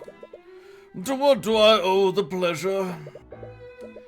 They must be here to investigate. Why are the you murder. here? What? Wait, Eris? I thought you went to see Wallace. Unfortunately, the Inquisition is questioning him right now. They aren't allowing visitors. He must be so scared right now. Pissing his little pants, shitting out his little into his little briefs. No, no. Hope he's okay. Right. She had the same experience not too long ago. If there's anything I can do to help, please let me know. Who done it? This is terrible. To think did that it. one of my prize students would be accused of murder. We heard your voice on the intercom when the lockdown happened. Are you the one who triggered it? Yes. I activated it when I received a call from one of the staff. They reported that Professor Bellwether had been attacked. Not that it's usually not a surprise who the murderer is, and it's not like that's the point of these games. But this guy is hiding the fact he's the murderer in like the worst way. This is the worst job I've seen. Almost as bad as case 4-3, the concert in Apollo Justice. That's a murderer who does the worst fucking job hiding he's the murderer. Anyway, the headmaster's actions. The headmaster activated the academy's lockdown system in response to receiving a call from security. This call reported that Catherine Bellwether had been fatally wounded. How does the lockdown system work? It's an artificer network that covers the entire academy. In the event of an emergency, I can activate it using the stone. The headmaster pulls out a glowing stone from his desk. You could hear the hum of a magical energy emanating from it. Ah, my power crystal. Once activated, this system creates magical barriers throughout the building. It's designated to contain and protect each room in the building. Could a powerful mage breach any of these barriers? I doubt it. The barriers can withstand a great amount of force. They even block mages from teleporting through them. And once activated, even I can't turn it off for an hour. The Academy Lockdown System. The Academy's lockdown is a system of artificery that covers the entire Academy building. Once activated, it creates magical barriers that isolate and protect each room in the building. These barriers can't be breached with physical or magical force. They also block mages from teleporting through them. What can you tell me about Wallace? Earlier you said that he was one of your prize students? Oh, he's sad. Sad. Ooh. I just need to understand. Why did the prosecutor say that he was a necromancer? Probably because he's a necromancer. Because technically he is one. Why did he say he's the thing he is? What? But why would he study something like that? Necromancy is probably one of the most dangerous and most scrutinized schools of magic. Its image has been long tainted by stories of dark wizards raising armies of the undead. To be fair, that's mainly what it's for. However, it doesn't just control the forces of death. It also controls the forces of life. Forces of life? The truth is that healing magic is also classified as necromancy. Most healers don't care to admit it because of the stigma it has. But that's why Wallace is studying it. He wants to become a doctor. But there are plenty of mages who know healing magic. Why is Wallace being singled out? Yeah, what? Huh? For years, he's been studying necromancy beyond basic healing magic. He believes that high-level necromancy could revolutionize modern medicine. Oh no, he's turning into a mad scientist. Unfortunately, many among the faculty don't see it that way. Wallace doesn't hail from a noble house. He's a mage that was born among the common folk. So he wants to be a mad scientist, but class warfare is keeping him out. Yeah, exactly. Well, I'm on his side now. Yeah, he's just like me for real. He's like me. I also want to create my minion. Many of the faculty fear that he'll use his knowledge to raise armies of undead, just like the necromancers of old. The Imperial Academy isn't even permitted to teach it to students beyond basic healing magic. Then, why did you allow him to study it? After everything that has happened to him, I made an exception. Everything that's happened to him? I'm not at liberty to say anymore. You'll have to ask him if you wish to know more. If you plan on defending Wallace, you'll need a spell compendium, am I correct? Oh, yes. Having a client's compendium is instrumental to acquitting them. You may find that a bit difficult. So anyone in this world have an easy-to-get spell compendium? You see, after a certain incident, he destroyed his compendium. That can't be healthy. Now, honey, he's clearly growing up to become evil, but in this case, he's in the right. Yes. He's clearly turning into a supervillain. But in this case, he's not done anything wrong. What? Why would he do that? Doesn't he need that to use magic? A spell compendium is a device mages use to keep track of what spells they can cast. It's really convenient for remembering the formulas and incantations of your spells. But it's not actually required to use magic. I feel like it should... Is it not legally required that mages have to have a spell compendium? I just assumed it was. I don't recall they said it was a legal requirement. It's just that feels like it should they be. just If have it. Magic is this deadly and they have all these laws around it. It feels like that should be like your driver's license for Magic. Like you have to have this. That's true, but the way they've presented it, it's just been, well, they just write down the spells they can cast and how they do it. Because they just do. See, but now this to me is raising more questions about the spell compendium. Because before they're like, well, I thought it was something that they had to have. Because they're like, oh, well, every spell that they know how to cast will be in this book. But now they're like, well, you don't need it. And it's like, well, then how do we know that they're not lying about, like, maybe they don't put every spell they know in the book. Maybe that will come up later. Yeah, like, wait, what? Oh, this raises so many questions.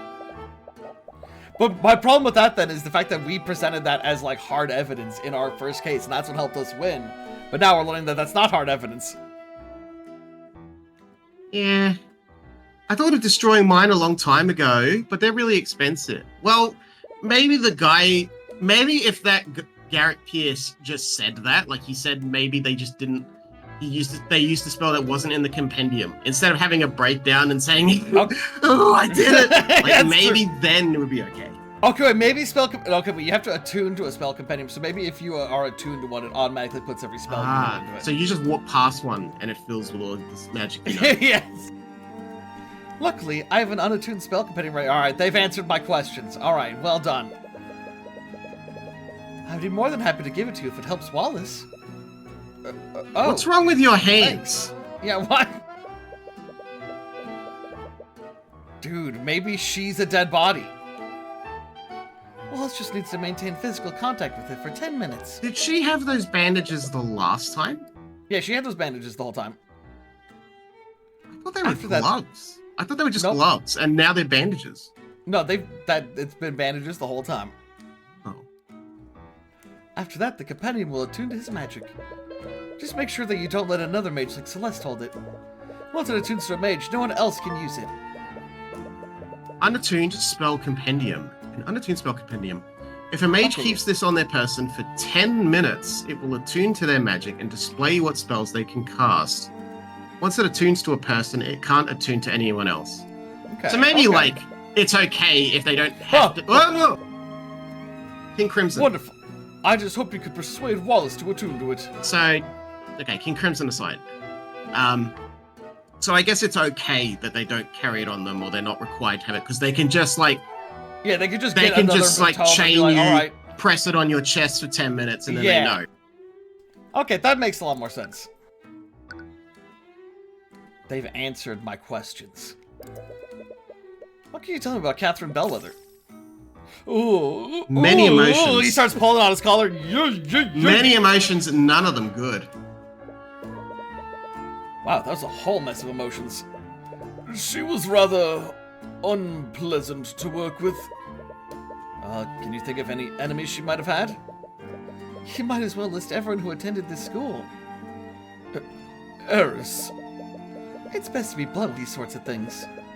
As you saw this morning, she had a pretty abrasive attitude towards the students. Many people in the school did not care for her.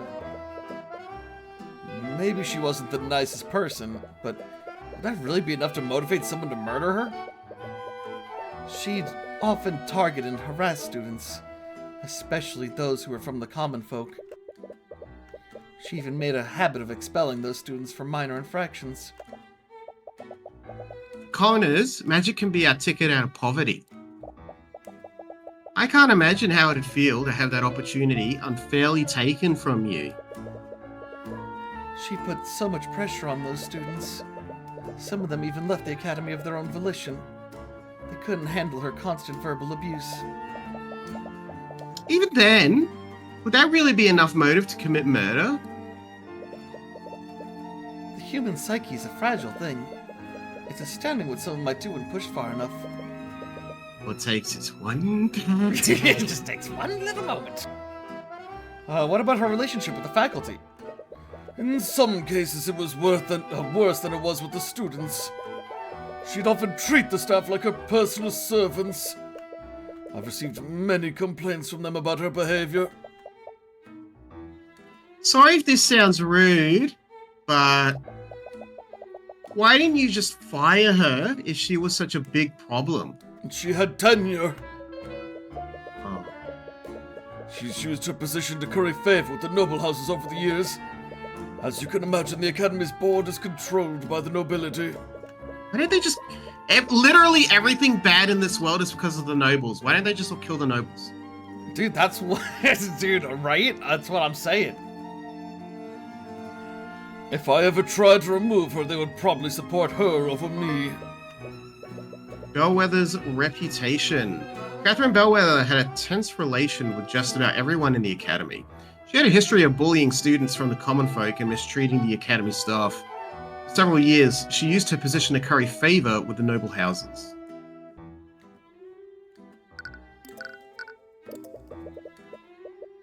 I heard that you had a meeting scheduled with Professor Bellwether this morning. What time was this, and when did the meeting end? Our meeting was scheduled for noon. She arrived on time and our meeting lasted until 1 p.m. Did anything seem off about her to you? No, she seemed to be her usual self. Which is fearful. You detect a trace of fear, or is it nervousness? If you don't mind me asking, what was the purpose of your meeting? We met to discuss routine administrative matters. Despite our personal disagreements, we knew to stay civil when discussing professional affairs. But to be perfectly honest, it did always feel like I was treading on eggshells when speaking with her. But you were her superior, weren't you? Didn't you respect your authority? We had many arguments about how I was managing the academy, and she was very vocal about her distaste for the common folk students. She was difficult, to say the least. It's understandable, they are poor. Now these are two D&D characters. Dude, that's Shanks. That is Shanks. It's a painting of someone who looks like some sort of professor. That's Professor Hello. Lucas Gilbert. Oi, I'm 4Kids Shanks. G'day, mate. Okay, Luffy, you want to be a great pirate, do you? Why don't you take my little hand? This is a universe where Luffy becomes the greatest wizard. No, I was just thinking of Shanks' atrocious voice in the fucking 4Kids dub. Dude, I love the 4Kids dub. It's Oh. art. Yo ho ho, he took a bite of gum. You should hear the Spanish version of that sometime. The Spanish version of that rap. Oh shit, we should. I have. You listen to it. That's. I'm saying we could listen to that together. Yeah, okay. That's Professor Lucas Gilbert. He was an instructor here many decades ago. He was well beloved by the students here, and he was quite the accomplished scholar. This was all despite him lacking the ability to use magic. Have we heard of this guy before? Gilbert is familiar. We might have. He studied magic without actually being able to use it? Yes, he was quite remarkable. I noticed the dude, the sprite in the background that we can't see is moving while this is happening. Unfortunately, we lost him to illness very early in his life. I think we did hear about this guy. I think so. It's a painting of a mage, but he doesn't quite look like a noble. Oh, that's Jason Steelwind. Oh, that's Jason. One of the chosen mages of the Scared Lord. Wait, Steelwind? Wait, Steelwind? As in... Yes, he's the earliest recorded ancestor of House Steelwind. He looks like a flop. Legends say that the Scaled Lord bestowed his power upon him and his allies to create the first mages. Wow, it's hard to even tell that he and the prosecutor belong to the same bloodline. Probably because he looks exactly, well, not exactly like Gale, but he looks like that kind of annoying wizard. Also, he's a painting, and she's a real person, so... He also appears to have an umbrella that he keeps like a sword. I think that might be just a I know sword. it's just a sword, but like the way that the white is drawn I can and see how it. they're overlapping looks like an umbrella. As with all the noble houses, House Steelwind had quite humble beginnings. Also, okay. This right here, I know it's supposed to be like the back of his hand, but it makes it look like his hand is like super long. Like he's got like a Mr. Fantastic arm. It's like going like woo. It's Kinda. to that I guess you can't see my cursor, but Which Jack hand? can. Which hand? Okay, his right, our left. Yes. The you're line on right. the back of his hand makes it look like he's got like a super long arm. Yeah, he's stretched. He took that bite of gum. If only they'd remember where they came from. Look at that wine. It's a small table for guests. Is that wine? Wine? No, actually, it's just apple juice. How the fuck do you confuse apple juice for wine? Maybe, well, what if it was a white wine? No white wine looks that much like urine. Tyrion doesn't drink. Doesn't look that much like urine. Most of my guests are students, after all. You'll see, you can see the alcohol in the wine.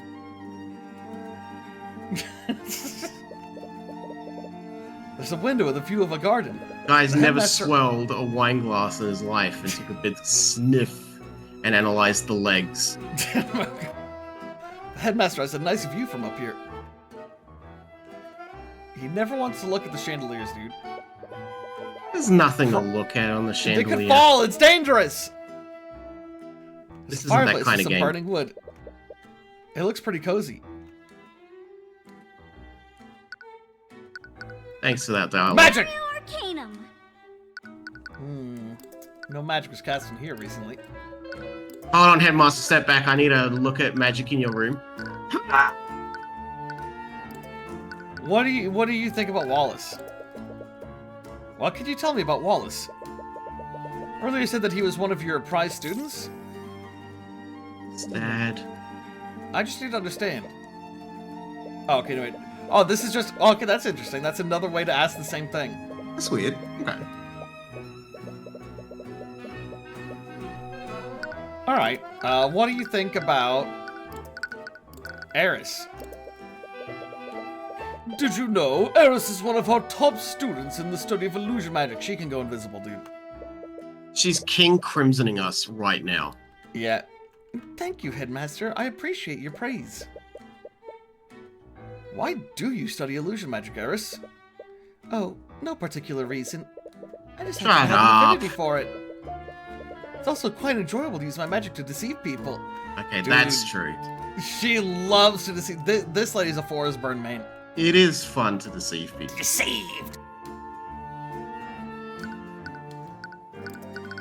Look how happy he is. He's a murderer. He's so happy. Murderer. Should we present him with something? You want anything to present him with? Well, apparently we can't present badges to people in this Ace Attorney fan game, so... Okay, tell me about this! My apologies, I've learned a lot in my years, but I can't say much about that. I'd say that is like Ask him my about the one disappointment. constructs. Okay, yeah, that's a good idea.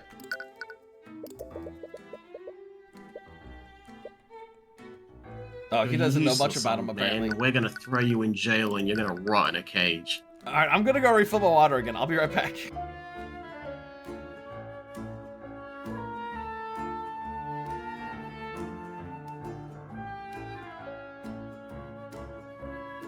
It is fun to deceive people.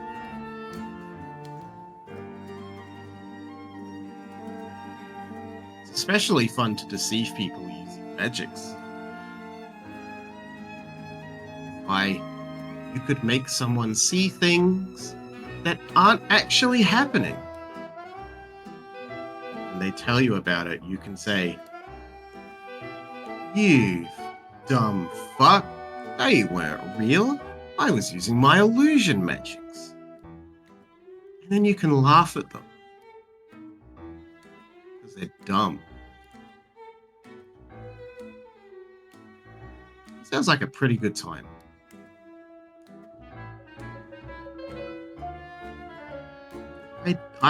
I'd quite enjoy a day of doing that. Running ruses on the fools. I am superior to them.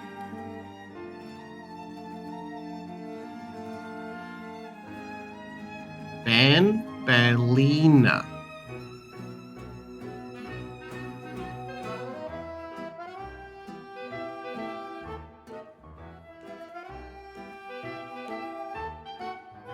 Boy, hello, I'm 4 kids dubbed Shanks. You want to be a pirate king, do ya? Why, that's a great idea. Now listen here, young little Luffy. I'll give you this straw hat, I will, and you wear it on your head. And you will become a king of the pirates.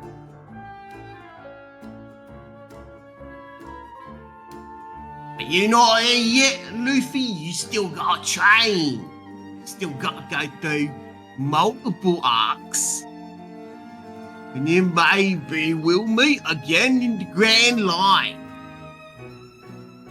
I work for a big pirate called Whitebeard. He's a large man with a large moustache. And we also have a guy who looks like Tim Curry in the Rocky Horror Picture Show. I believe his name's Ivankov. We're a wacky crew bunch, us Whitebeard pirates.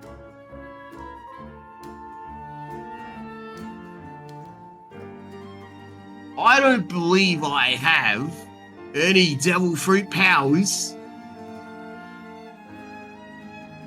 But Whitebeard can use the earthquake power from his delve. I'm back. What's going on here? Nothing. Let's go to the kitchen. The kitchen? Alright.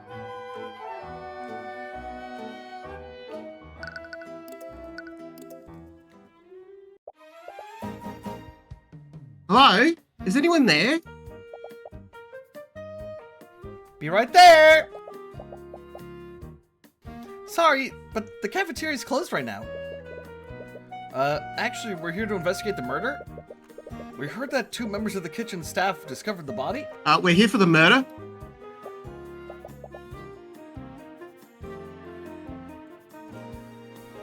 Oh, that would be me. I'm Valentina Giannis. Why? I hate this name. Giannis. I'm trying so hard not to say anus. Giannis. Dude, that's Valentina Giannis. It's From the how kitchen staff. it's how you would say it if it was spelled with a J. Janus. Janus. No, that's Janus. That's Janus. It's not Janus. Dude, how about the other person? Do you know where they are right now? Oh, that'd be my sister Valerie. But I think she's somewhere else on campus right now. If you're with those knights, we've already told them everything we know. Actually, we're investigating separately from them. I wanted to ask you some questions about what you saw. Sure. I'm gonna have to remember those details again. Huh? What? What? To start, can you tell us how you and your sister discovered the body? Right. My sister and I were walking in the hallway from the kitchen to the west exit. We spotted the professor in a nearby classroom. She was lying on the floor and bleeding. Oh, she's sad, angry, and scared. I used an emergency communication device to call for help. While I was doing that, my sister tried to wake her up. Which was surprising since she's weak. That would imply that Valerie thought that she could be resuscitated. Wait a second. Okay, never mind. They discovered the body before there was the lockdown, right? That would make sense. She does have very sharp shoulders. Those are Franziska shoulders. And look at her traps! Damn, girl! Dude, she could rock one of those 80s jackets. She only does chest day. No arm day, no leg day, not even shoulder day, just chest day. Did she know if the professor was still alive or not? We're not sure, but she wasn't responding at all. She wasn't breathing and she didn't have a pulse? All shrugs and farmer carries. What do you know about the suspect in this case? His name is Wallace Nightgrave. He's a student here. He's that scary kid, right? He is pretty scary. Raises undead? Yep. Those are just rumors. No, I bet he literally does that. He would never do. I've had like one conversation with this kid where I think he maybe said 2 words. He would never do something like that. He wakes you up in the middle of the night and he says, "Did you know that I know where every single body is buried on the grounds? And I can show you." I'm thinking of that scene from Tales Gets Trolled where they're all riding in the car and then it just cuts to a close-up of Tom and he goes, "Did you know people die in car crashes all the time, even with seatbelts?" I just thought that was interesting. But he studies necromancy, right? Have you ever actually met him? No, but I've heard the rumors. He's always hanging around the cemetery. That is pretty sus. I'm sure he's just biding his time, waiting for his chance to raise an army. It can't be helped that people think of him that way. But you can't help but be a little annoyed on his behalf. No, I think that's pretty fair. What can you tell me about Catherine Bellwether? Ooh. Nothing good. Yet another set of complicated emotions. Well, I guess there's no point in hiding it anymore. She was a horrible person. She was really terrible to all of us. By all of us, do you mean the Academy staff? Yeah. She always treated us like her personal servants. Sometimes she'd make messes on purpose just so she could order us to clean it up. This probably sounds terrible. I'm sure a lot of people are glad that she's gone. I just hope we can still keep our jobs. Interesting. Now, why would she be worried about that? Did you ever feel like your job was at risk because of Bellwether? Yes, actually. She was actually planning to fire all of the staff. All of the staff? That can't be true, can it? The Academy needs the staff to function. I'm not sure about the details. That's just what Jan... Oh, wait. So, yeah, wait. I forget. Did she make the constructs? No. They use her voice. Okay. They use her voice, but the constructs are just like in the library. So what you're saying is automation is coming here to take our gerbs. Yes, and also that you have a way to project her voice from a location she's not at. Yes, yes. That's just what Jan told us.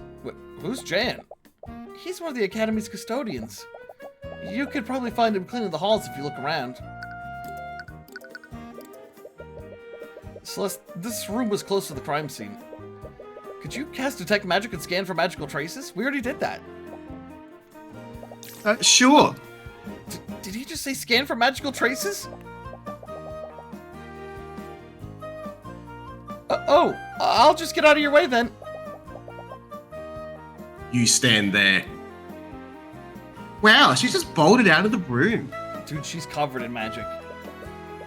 What was that about? Arcanum. Nothing. Interesting. And she's just gone.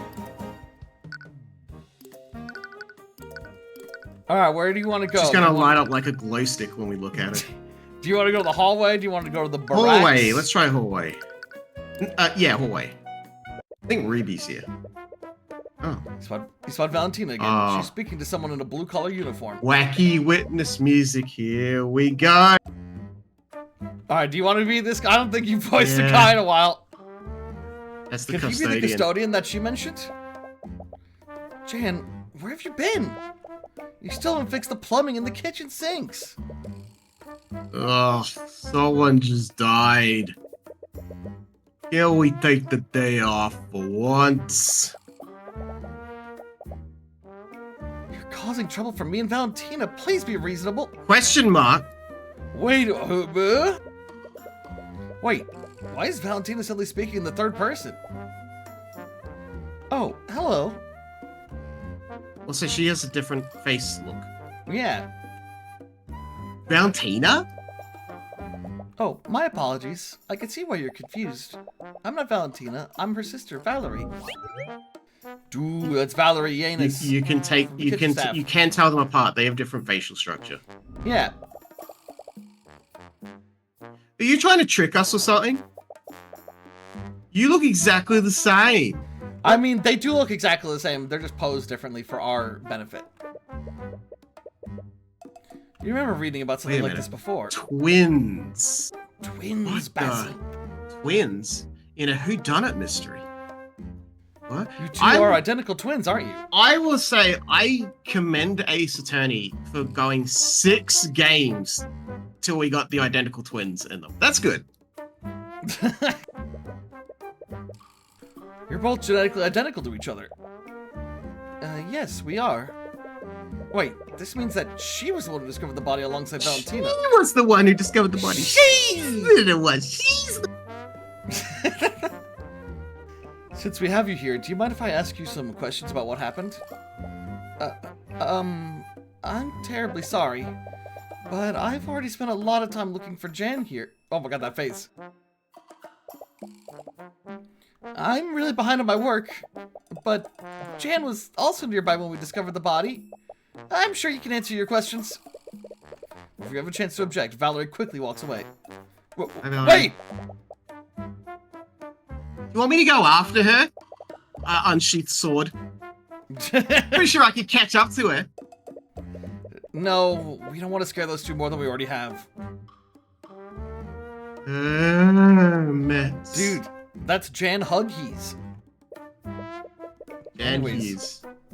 Valeria said that Jan was around when the murder happened. Maybe he saw something. It's Jan Hughes, custodian. Now, is it Jan or Jan?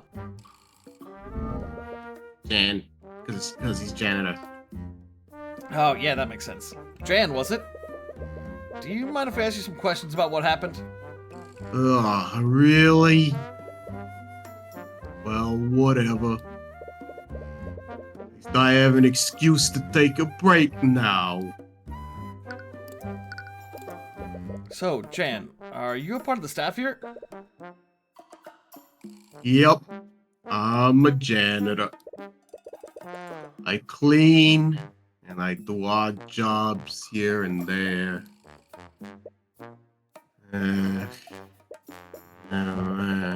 Well, apparently that's all he has to say about that. Valerie mentioned that you were close to Lecture Hall 2B before they found Bellwether. What were you doing when the twins discovered the body? I was cleaning the halls. My job. Bellwether knocked over a vase, and there were shards and dirt everywhere. Wait, you saw the professor before the twins arrived? Yeah, like I said, she broke the vase right in this hallway. It's probably 20-30 minutes before the twins found the body. You might have been the last person to see her alive.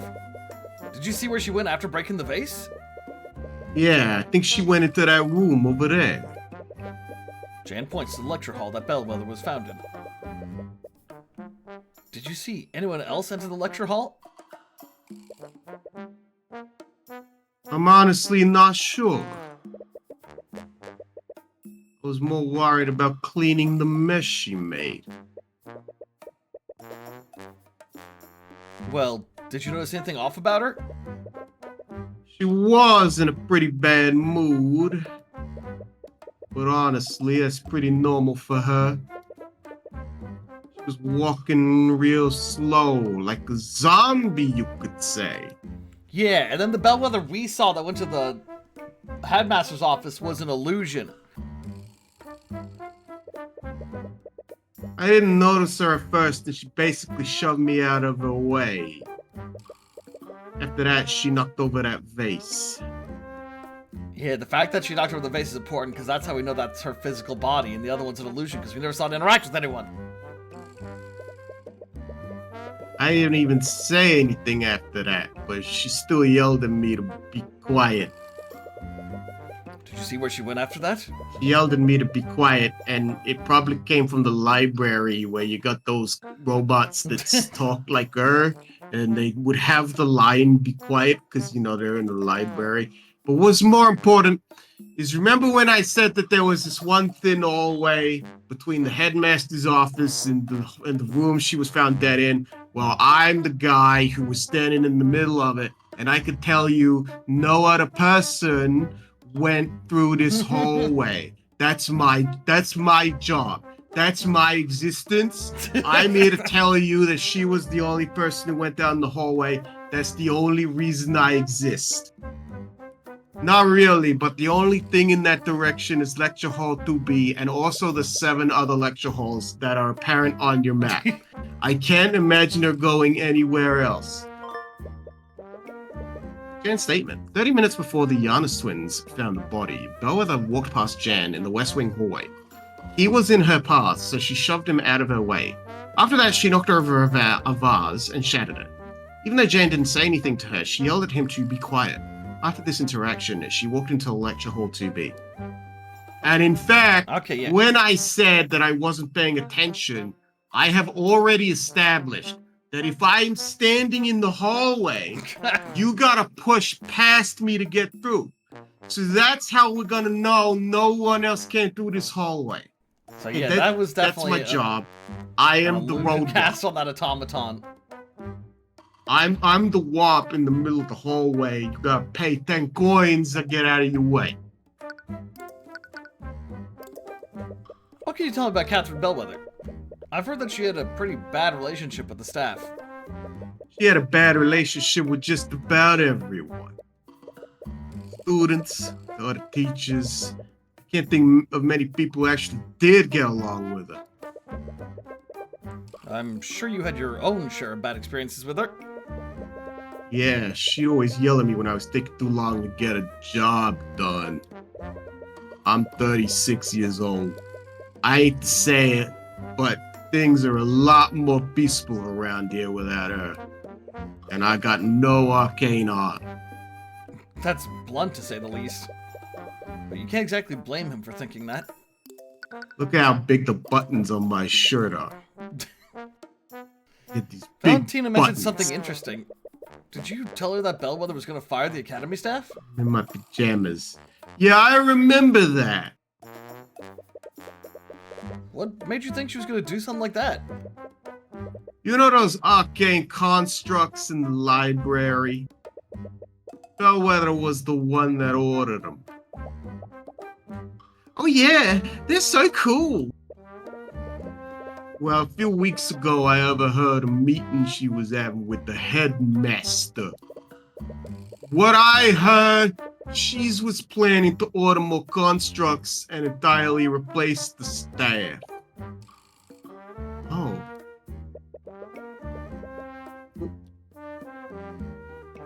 Oh, that's me. What?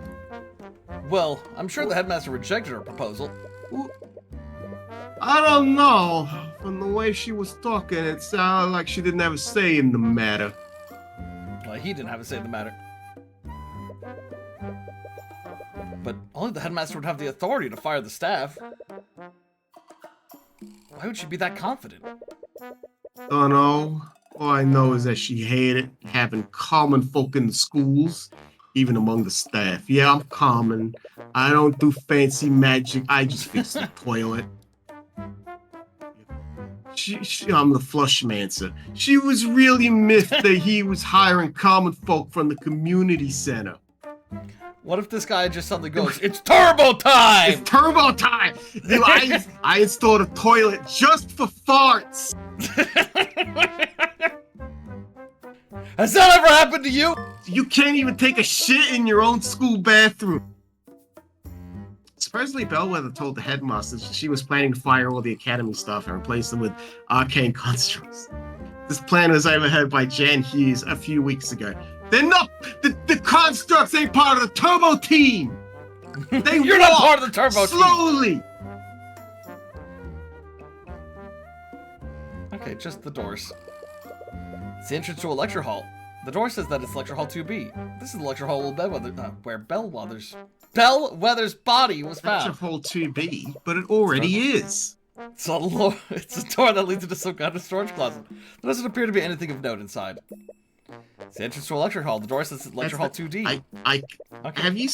Are you familiar with that picture of, like, it's a drawn picture of, like, a middle-aged guy. He's on a computer, and there's two giant boobed women behind him, and they're all looking at the computer screen. Yes, I know exactly what you're talking about. I fucking love the edit of it where one of them is like, "That's the other," and the guy's like, "No, that's the self." I haven't seen that edit. That's incredible. That's really good. All right. What do you think about the constructs? Ugh. I just really hope we don't lose our jobs to these constructs. Well, if there's any silver lining to Bellwether's death, it's that she can't carry out her plan.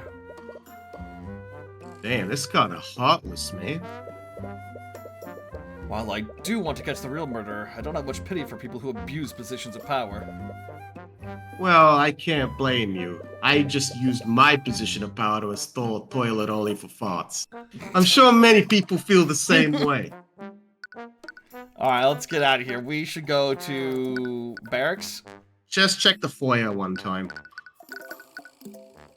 I'm using my Ace Attorney's intuition here. Okay, we go to the barracks now. To the barracks. It's over. My pathetic life is over. Sad. Wallace? Who are you? What do you want? I'm surprised. Scared. Wallace, it's Celeste and Tyrion. From the library, remember? We sat there and listened to you talk about bionicles for 4 hours. Oh, right. How you doing? Apparently not well. Please tell me you're going to get me out of here.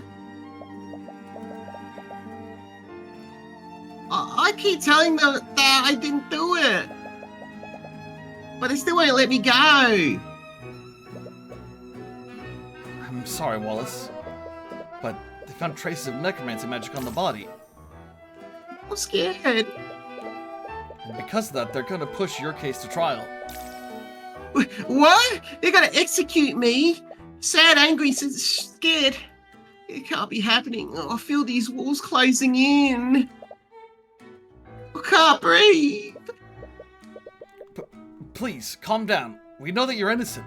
Just like that griffin no one likes in the school arc of My Little Pony. Wait, what? Remember what that griffin guy that no one liked because he was shit, and then we learned that he dreams of claustrophobia every single night. Oh, you're talking about from like the last season. Yeah, the school. Oh, okay. I thought you were talking about the griffin that was Rainbow Dash's friend. No, Gilda? not Gilda. The dude who was the little boy who was a shit.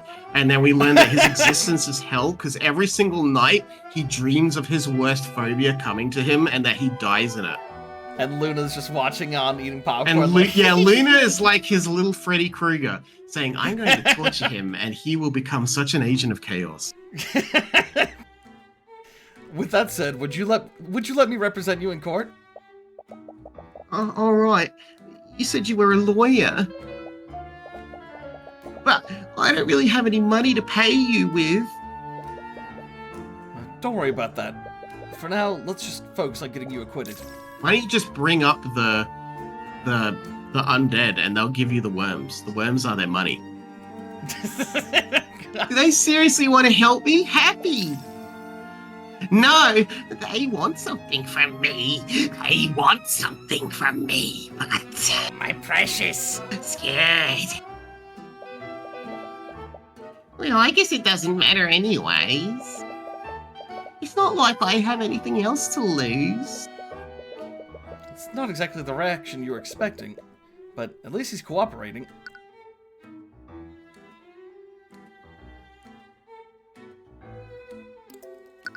Alibi. Alibi. I don't understand. I was with you in the library the entire time. But why do they still think I'm the murderer? Makes no sense unless you told the Inquisition, right? Did you tell them that I'm innocent? Did they frame me? We did, but as we said before, there are traces of necromancy in the body. And with the state of the body, they believe that she was murdered with a necromancy spell. Apparently that makes you their prime suspect. I see.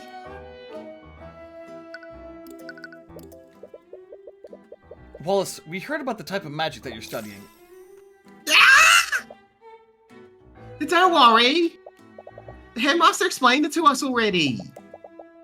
You just want to use necromancy to become a doctor, right? Yes. Yeah, a doctor. Yeah. Doctor. I want to fix people. I understand that you have reservations about talking about your magic. Diamond. But in order to build a case for you, I need your spell compendium. I don't have one. I know. Eris already told us about that. That's why she gave us a blank one for you to... Buddy, we're 5 steps ahead of you. Keep up. Lock in, Wallace. This dude's gonna have anime dead or some shit. Do I have to? Not him, but someone he knows. Yeah, it's your life on the line. He has Joey's sister as his sister. And we need all the information we can get to help you. Wait, what? Joey's sister is his sister.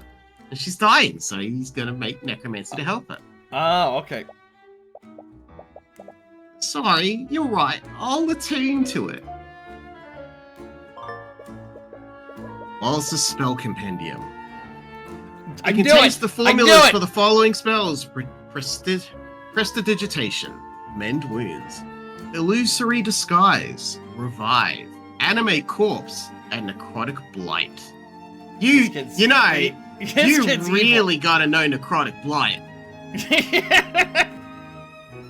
Only good things come out of Necrotic Blight. We did Prestidigitation, we know that one.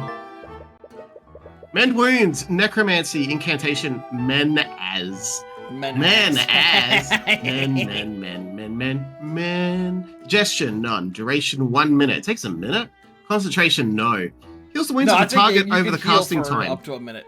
Wounds on the target are magically healed without leaving any scars or bruises. This spell can't restore missing limbs, nor can it revive someone who has already died.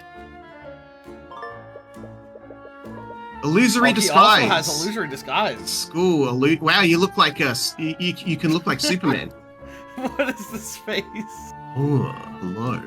School Illusion, Incantation, Illusio. Gesture, none. Duration, 1 hour. Concentration, no. Wow, that's not a concentration spell? That's Whoa, that's really good. Powerful. Places an illusion on the target. To completely change their visual appearance. Disguise moves with the target for the duration. Disguise can make the target look 1 foot larger or smaller. Elements hidden by the spell are made invisible. And elements created by the spell are purely visual. You cannot make physical contact with it.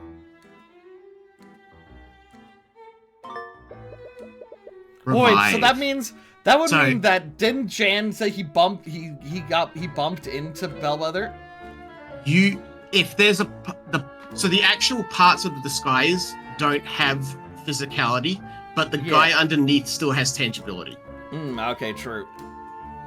Revive, School, Necromancy, Incantation, Vivify, Gesture, none. Duration, instant. Concentration, no. Plots the target with life energy in an attempt to resuscitate them. It does not heal wounds sustained. Results may vary, but it cannot resuscitate someone who has been dead for more than a minute. So I'm guessing this is probably the necromancy spell that was cast on her, maybe? They tried to revive her? Maybe. Animate corpse, school, necromancy, incantation, necros. Necros! Suggestion, none. Duration, 8 hours. Concentration, no. Reanimates the target using life energy, creating an undead minion for the duration. The minion follows the caster's orders, but its intelligence is limited and it cannot speak. The minion can end the spell prematurely, but will only do so if ordered to by the caster. Once the spell has ended, the undead will return to being a dead body. Necrotic Blight. School, necromancy, incantation, Blighto. Gesture, point, index finger. Duration, instant. Concentration, no. Pulls all of the life energy from the target, resulting in instant death. Yep. This spell does not wound the target, nor does it leave any physical evidence, but it still leaves a magical trace. No, Necrotic Blight was meant to help people! It was meant to help people! How else am I supposed to experiment with my healing? How else am I supposed to train? I gotta... Once they're healed, you gotta put them back down again. You understand the reason why he's studying this type of magic? Yeah, I understand why he's studying Necrotic Blight. But the spells in this compendium are still pretty gruesome. It's a little terrifying that spells like this even exist. Sorry, I know I was being difficult. Also, I literally know Avada Kedavra. A long time ago, I showed my compendium to someone I trusted. After she saw my necromancy spells, she made a call-out post on Twitter. Got me cancelled. That's also when Professor Bellwether started coming after me.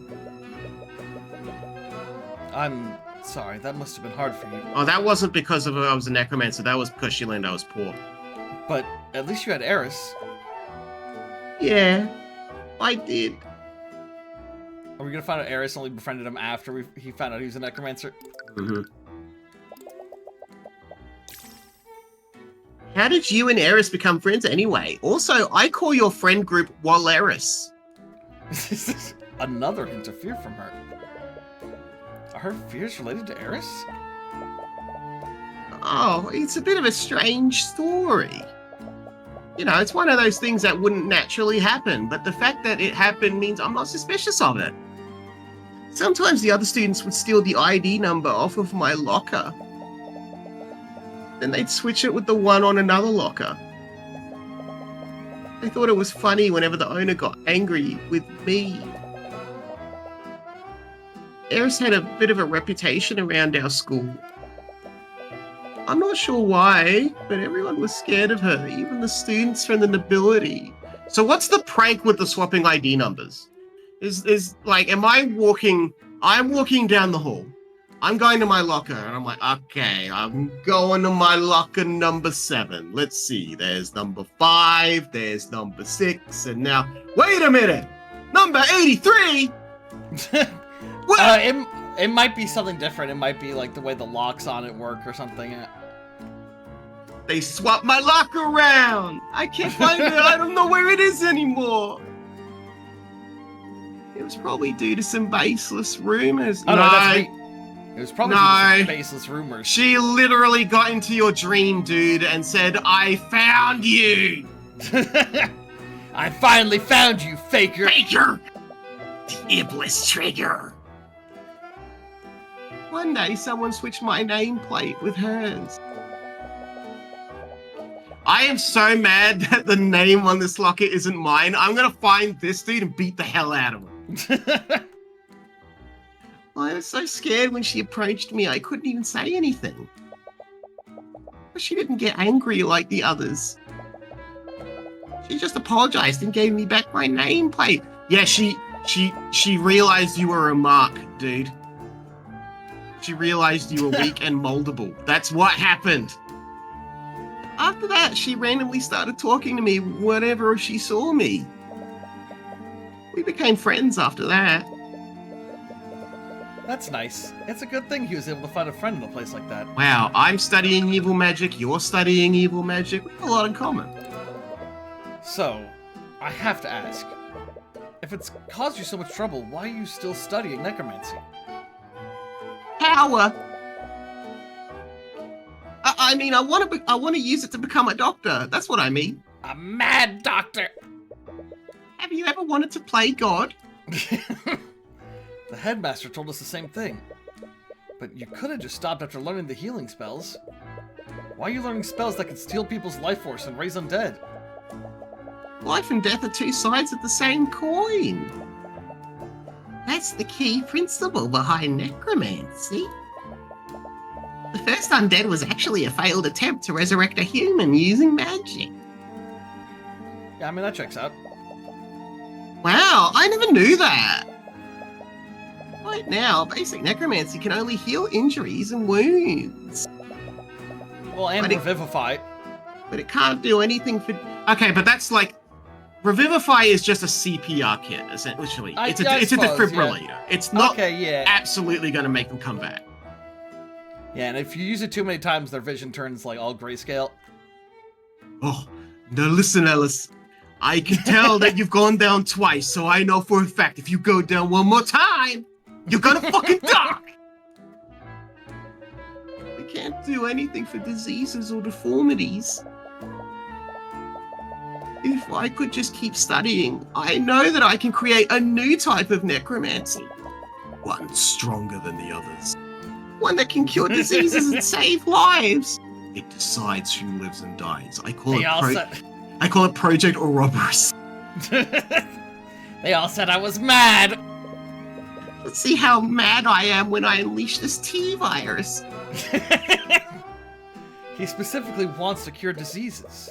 Did something happen to him to motivate him that much? But when you grew up in the 2000s, you went one of two ways. Either you want to make a Metal Gear or you want to make a T-virus.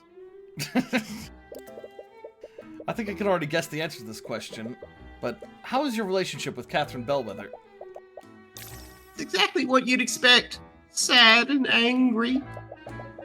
After word got out about what I was studying, Professor Bellwether would always target me.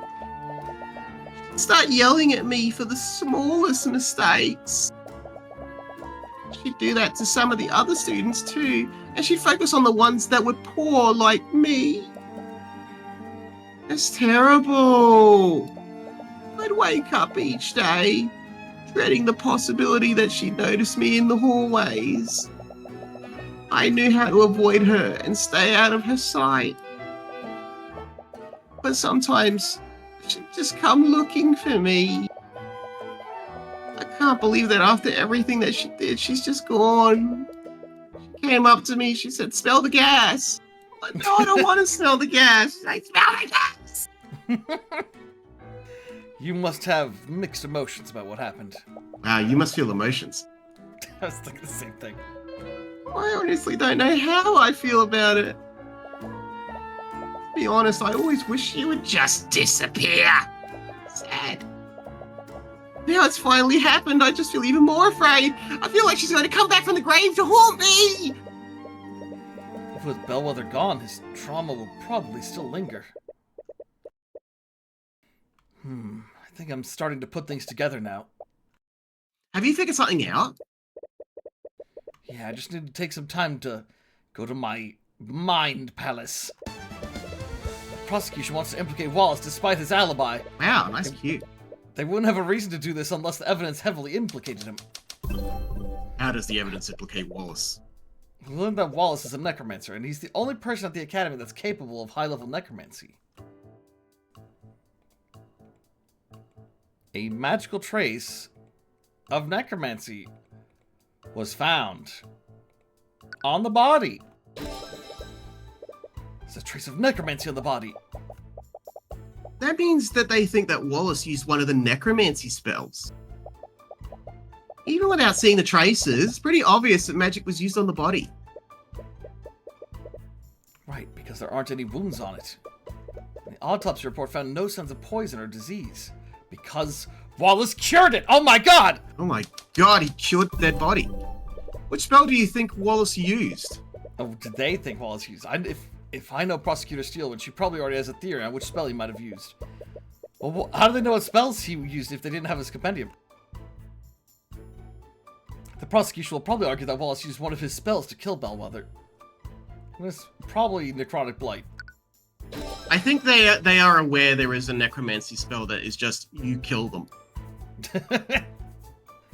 They'll probably say that he used necrotic blight. It makes sense, because that spell is just you kill them. Necrotic blight would have drained the life force from her body. Oh, so maybe... Okay, so I was thinking, like, why is necrotic blight so dangerous if you could just shoot someone with a gun, right? But maybe it's because you suck the life force out, so you get their HP as well. So yeah, when you do that, do they just, like, does that drain the life force? Does that mean, like, just blood comes out of her body? Yeah, it's like Patrick Stewart in that one movie where the blood like floats out of his puppet mouth. I don't know what the. I have no idea oh what my you're talking god, about. that I have to. Oh, we gotta. Wait, I'm looking this up. I gotta show this to you. Oh, I don't want to. Oh, I hate having to capture stuff on YouTube. All right, 1 second. Well, also wait. This better be a short clip, because otherwise I will get. It's 53 seconds. Okay, we can watch some of that. We can watch some of that. We can watch a little bit. So I believe that the spoilers. prosecution has put forward an exhibit to show how necrotic blight was used on the victim. Oh, okay, wait, I have seen this. All right, all right. 1 second. I'll get this cash. I have seen this. I'd forgotten about this. We haven't gotten to this episode yet in our watch through. Card doesn't fucking die. If he died, how would he go? How would he come back for Picard season 3? All right, here, chat. Now, I've seen you think yourself out of worse situations. All right, here's how we think. Here's how we think he died.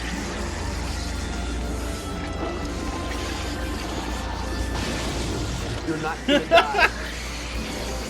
I'm not gonna let you die.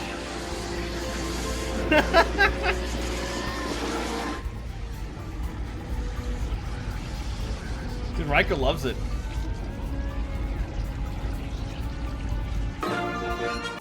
That's very compelling evidence. We haven't. Wow, I can't wait to see that episode. Nah, he's better. They make him better. Oh, okay, that's they fix good. him. All right, back to the game. There you go. See, that's necrotic blight. Bloodstain under the body. There is a pool of blood where Catherine Bellwether's body was. This is strange because she wouldn't have been wounded by necrotic blight. Okay, okay. That's the main question I had. Is like, if you drain that, does that equal blood draining everywhere? Strange. But that's where the contradiction lies. I think Wallace drinks the blood. Oh, okay. Well, let's suppose that Wallace did kill Bellwether using the necrotic blight. There's something at the crime scene that wouldn't be there if that were true. What is wrong with the crime scene? You literally just told me this game. I say the question. Bellwether's floor is dirty. Bellwether's floor is dirty. That's what it is. Bellwether's body was covered. It's Wallace. wrong. Necrotic blight is a spell that doesn't inflict any visible wounds.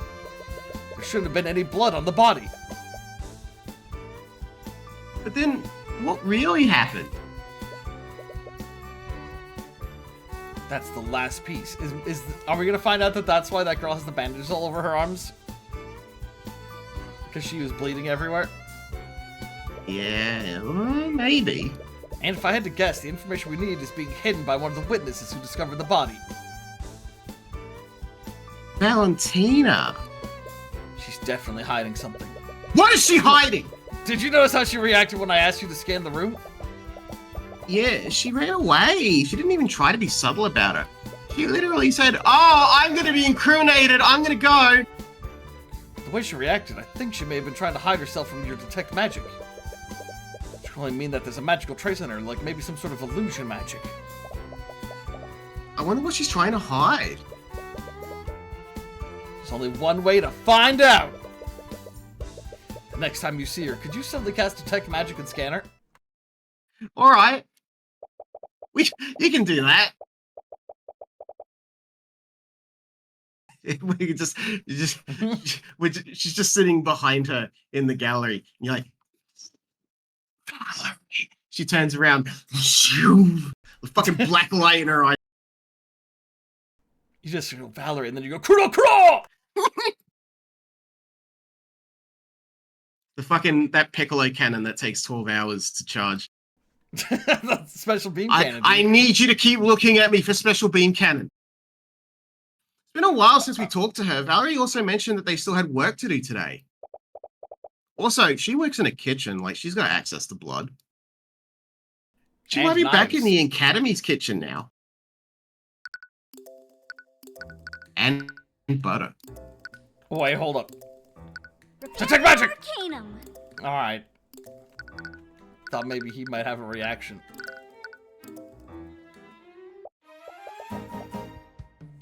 Those two are finally gone. I can finally get some cleaning done. How long Okay, were you hiding? There she is! How long were you hiding? Get her! Yeah! Special beam! Scanning! Do the scan from Death Stranding. Just don't shout the incantation like you always do. Do it sneaky. I know that. Right, here goes. Imperio Arcanum. What the? Oh, wait, no. What That's the? you. What? Huh? What the? is it? There's a trace of magic on her. I knew it! Which school of magic is it? Illusion, I'm assuming? It's necromancy. What? She's been dead for 5 years. There's a trace of necromancy on her. Oh, okay, wait. She was wounded, and then that's why she bled, and then they cast mend wounds on her. What if What? the twist? What if the Valentina's magical trace? Valentina has a magical trace of necromancy on her. Someone cast a necromancy spell on her within the last 48 hours. What if the twist is that all the staff in this school are worried about the constructs taking over, and then it turns out they're all undead minions? That would be insane. That's a horror story. And they took over from the original humans. It's saying things, you know? I like it. What do we do now? She's not sure how this fits in with everything. For now, let's talk to her and see if we can't get more information out of her. If all else fails, we can confront her with the evidence we have. Oh! It's you two Confront again! her! They're back? Okay, just relax. All I have to do is repeat what I told them last time. Unfortunately for her, that won't work this time. You got Fortunately for magic her. on you! Fortunately, Miss we know Yates. your secret. Did you know that there's a trace of necromancy on Bellwether's body? That's what he used to kill the professor, right? A necromancy spell? That's the thing. If that were true, a lot of the evidence we found doesn't make sense. I think someone else cast a spell on the body. Shock. Is it possible that someone used magic on Bellwether? No! Definitely not! Calm down, there's no way they know! Her thoughts are an open book now. If you beat her in an argument, her thoughts might show you what she's hiding. Valentina Yanis' psychological profile is complete. Let's go. Time to destroy her. Valentina clearly knows more than she's letting on. She found the body alongside her sister and reacted strangely when you mentioned someone may have used magic on the body. What is she hiding? Whoa!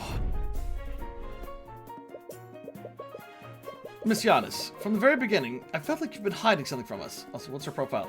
Bring this Valentina is woman more down. concerned- What'd you say? Bring this woman down. Okay. Valentina is more concerned with protecting herself than doing the right thing. She will continue to hide her secrets unless she thinks that doing so is dangerous for her. She sees Wallace as a villainous necromancer and will not feel pity for him. There's something that you're not telling us about. What are you talking about? My conscience is clear. I've told you in the nights everything I know. I've got nothing to hide.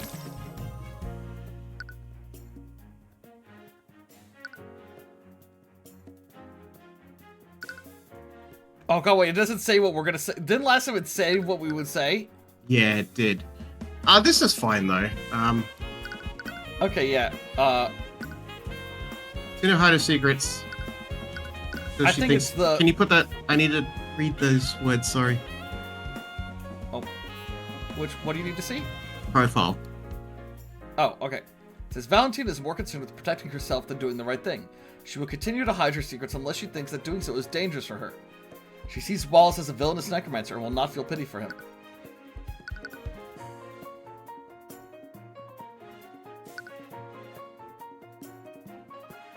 So I'm thinking it's empathy, because she's scared, but she says, my conscience is clear.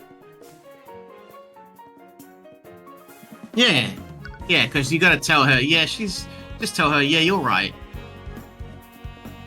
'Cause that's what she cares about. She just wants to be told she's right.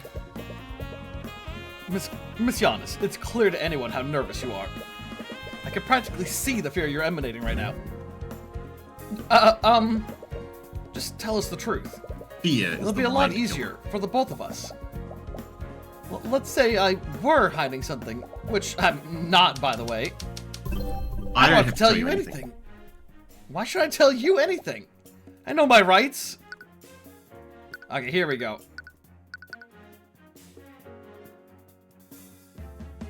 Okay, threaten seems possible. Like, let's lose my tails. I know you're not the murderer. I'll make sure you're. Oh, rationalize. Okay, no, it's not appeal. It's rationalize or threaten. I'm leaning more towards rationalize. What are you thinking?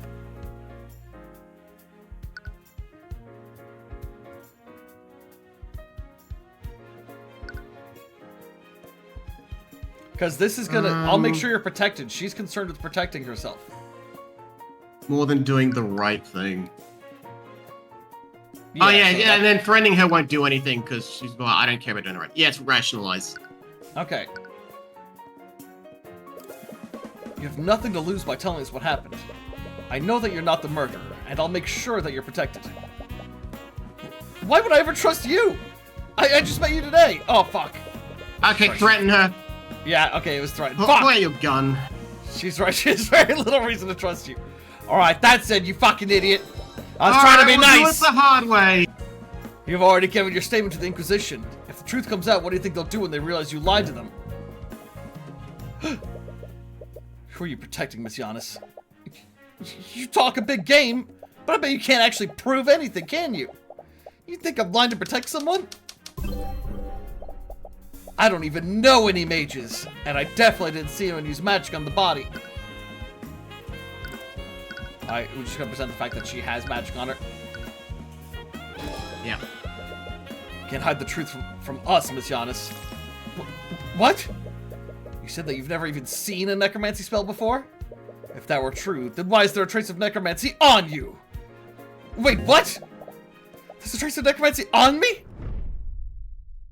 Argument 1! I don't know any mages. I work in a magic school. But I think all these kids are just lying.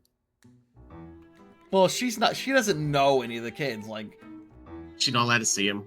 She's only in this room. That's like. Do you know your lunch lady when you were at school? Like you've seen her, but you don't know her. I think she's how like, can I'm you not. Know, how can you truly know anyone? Like you know of them, but you don't know them. Honey, she's a human being. She's not a house elf.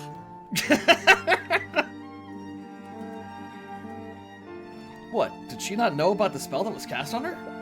No, that doesn't make any sense. She didn't know about the trace. She wouldn't have avoided Celeste back then. There must be an explanation for this. We've successfully argued against Valentina Giannis. Now she's all. Alright, Tyrion, put the gun away, I'll tell you. This is crazy! Why is there a trace of necromancy on me? Am I gonna die? Am I gonna become a zombie?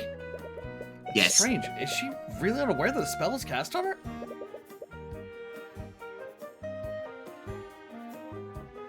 Or. Oh, wait, okay, I've got a game theory. Yeah? She was stabbed and died. And then they cast Revivify on her and brought her back. But she was unconscious, so she didn't know about it happening. Wouldn't you still...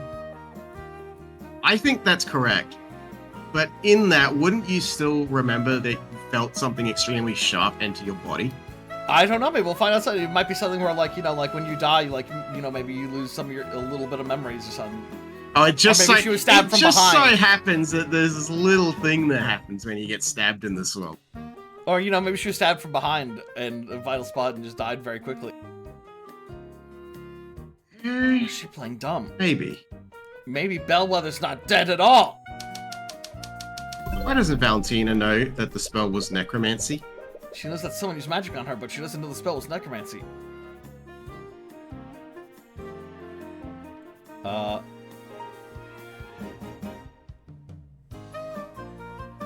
Because the spell healed her. And she's like, necromancy is for evil. The spell cast on Valentina healed her. Yeah. Calm down, Miss Giannis. Not all necromancy spells relate to the undead. Healing spells are also from the school of necromancy. Necromancy is not just for evil people. Do better. It's 2025. Healing spells? Oh, it's from that time she healed that cut. She? That implies that she knows a mage who studies healing magic. Is it going to come out that that giant puddle of blood was because of a little cut? Maybe. Could that person be a student here? Just nicked my arterial artery. Might need some help in the next 30 seconds. Sorry, I just remembered that there's something else I have to do. I'll be right back. Seems you just be gushing. Hey, come back here. Oh, she ran away again. I can catch her. There's no way she can outrun me. No, the Inquisition is still stationed around the surrounding areas. They'd probably intervene if we started harassing one of the witnesses. Oh, that's true. But we weren't able to learn anything. Actually, I did learn one thing. She has a friend who cast a healing spell on her. Really? How did you figure that out? Good deductive reasoning. Wow. Well, healing magic is also a form of necromancy, right? I guess that explains the trace on her, the whiff, the stink. It's a good thing we know Wallace. Otherwise, we might have also thought that a necromancer was trying to kill her. Wait a minute. Wait a minute. That's it! What? Did you figure something out? This whole time we've been wondering why there's a trace of necromancy on the body. Is it because someone attacked Bellwether with a necromancy spell? It's because someone used necromancy in an attempt to heal her. Oh, I see. It doesn't matter what type of necromancy spell someone uses. It could also be that she got stabbed and then they tried to mend wounds to save her afterwards. That's why she doesn't have any I think wounds. it's because she walked down the hallway, animated while she was dead. That's still that's my strongest one. And then the guy here was like, "Oh, hey! Don't you know I'm here to establish as an alibi that I saw you walk down this hallway? And I can say you were alive." Spells from the same school and magic leave the same type of trace. It's not just that, the body clearly has blood on it. What would happen if someone used a healing spell on a wounded body? It would close all of that body's wounds. In other words, it would remove any cuts or bruises. Yeah, it would do exactly the thing that she said. You didn't even simplify what she said. You just put it in different words. You didn't even in English, Einstein. This whole part has been a lot of just telling us the stuff that we just learned already. It's to put it in your head, so like it's there when you do the trial. I've got no problem with it repeating stuff, because that's how you bring it to mind when you're in trial. Yeah. Well, interrogating Valentina may have been a dead end, but it still gave us just what we needed to win this case. We took it by force. I'm not so sure that was a dead end. What do you mean? It's not that suspicious that she asked someone to heal her if she injured herself. But if it's only that, why would she go to so much trouble to hide it? It's too coincidental. The wounds on the body were healed by an unknown person. The person who found the body is hiding the identity of a healer. They have to be the same person. I guess that makes sense. It's gonna be the other twin, right? I don't know, like, the identical twins is such an obvious trope that it could be No, that I don't they think set the it other up twin and is not the do killer. it. No, Yeah. but I just mean like even using it at all. I'm thinking the other twin is also like knows like healing magic or something, and Possibly. maybe when they found the body, tried to heal it, and then that like it didn't do nothing. There's a lot we don't know. So what do we do now? Valentina's definitely onto us. I doubt we'll get a third chance to speak with her. Hopefully what we have now is enough to equip Her Wallace. suspicion bar is reaching the mats. You've done everything you can. Use what you've learned to poke holes in the prosecution's case. If that doesn't work, you can drag Valentina onto the witness stand and pull the truth out of her. So we're gonna put Valentina on the witness stand. And... You just hope that what she's hiding is enough to acquit Wallace. Oh, I don't think so. I think we might need several days for this one. Francisco! Oh. I demand to know why you're still holding on to my rapier.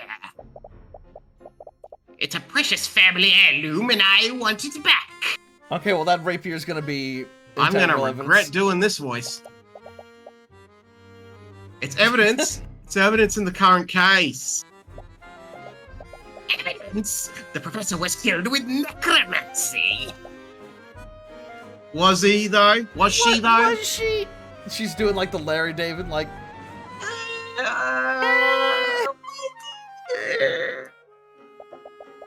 God, if Larry David was in an Ace Attorney game, holy shit. You never get anywhere with that fucking guy. Yeah, it would be a fucking 10-day trial. It would be, he committed every single crime in the area at that time except what he's on trial for. And you have to go through every single one by one. It was a water bottle! Spoilers. Do you want spoilers for the latest season of Curb Your Enthusiasm? No. No? Continue game. Why are you asking me? You're the one who's investigating this. I suppose it doesn't matter. Just know that I will bring her murderer to justice. No matter who it may be. And I'm looking at you to know it's you.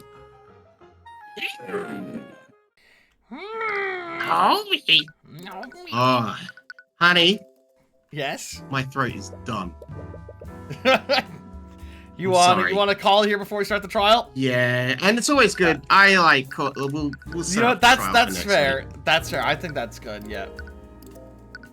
All right, chat. Yeah, we are gonna wrap up here. We will continue this next Saturday. There's plenty more Tyrion Cuthbert to go. I'm having a lot of fun with this. This game's great. Yes, it's a cute little game. Yeah. Thank you for joining me, honey. Thank you for tuning in, everyone. I hope you all are having a lovely night. And that's where I'm going to wrap up. And I hope to see you all tomorrow. Later. Bye.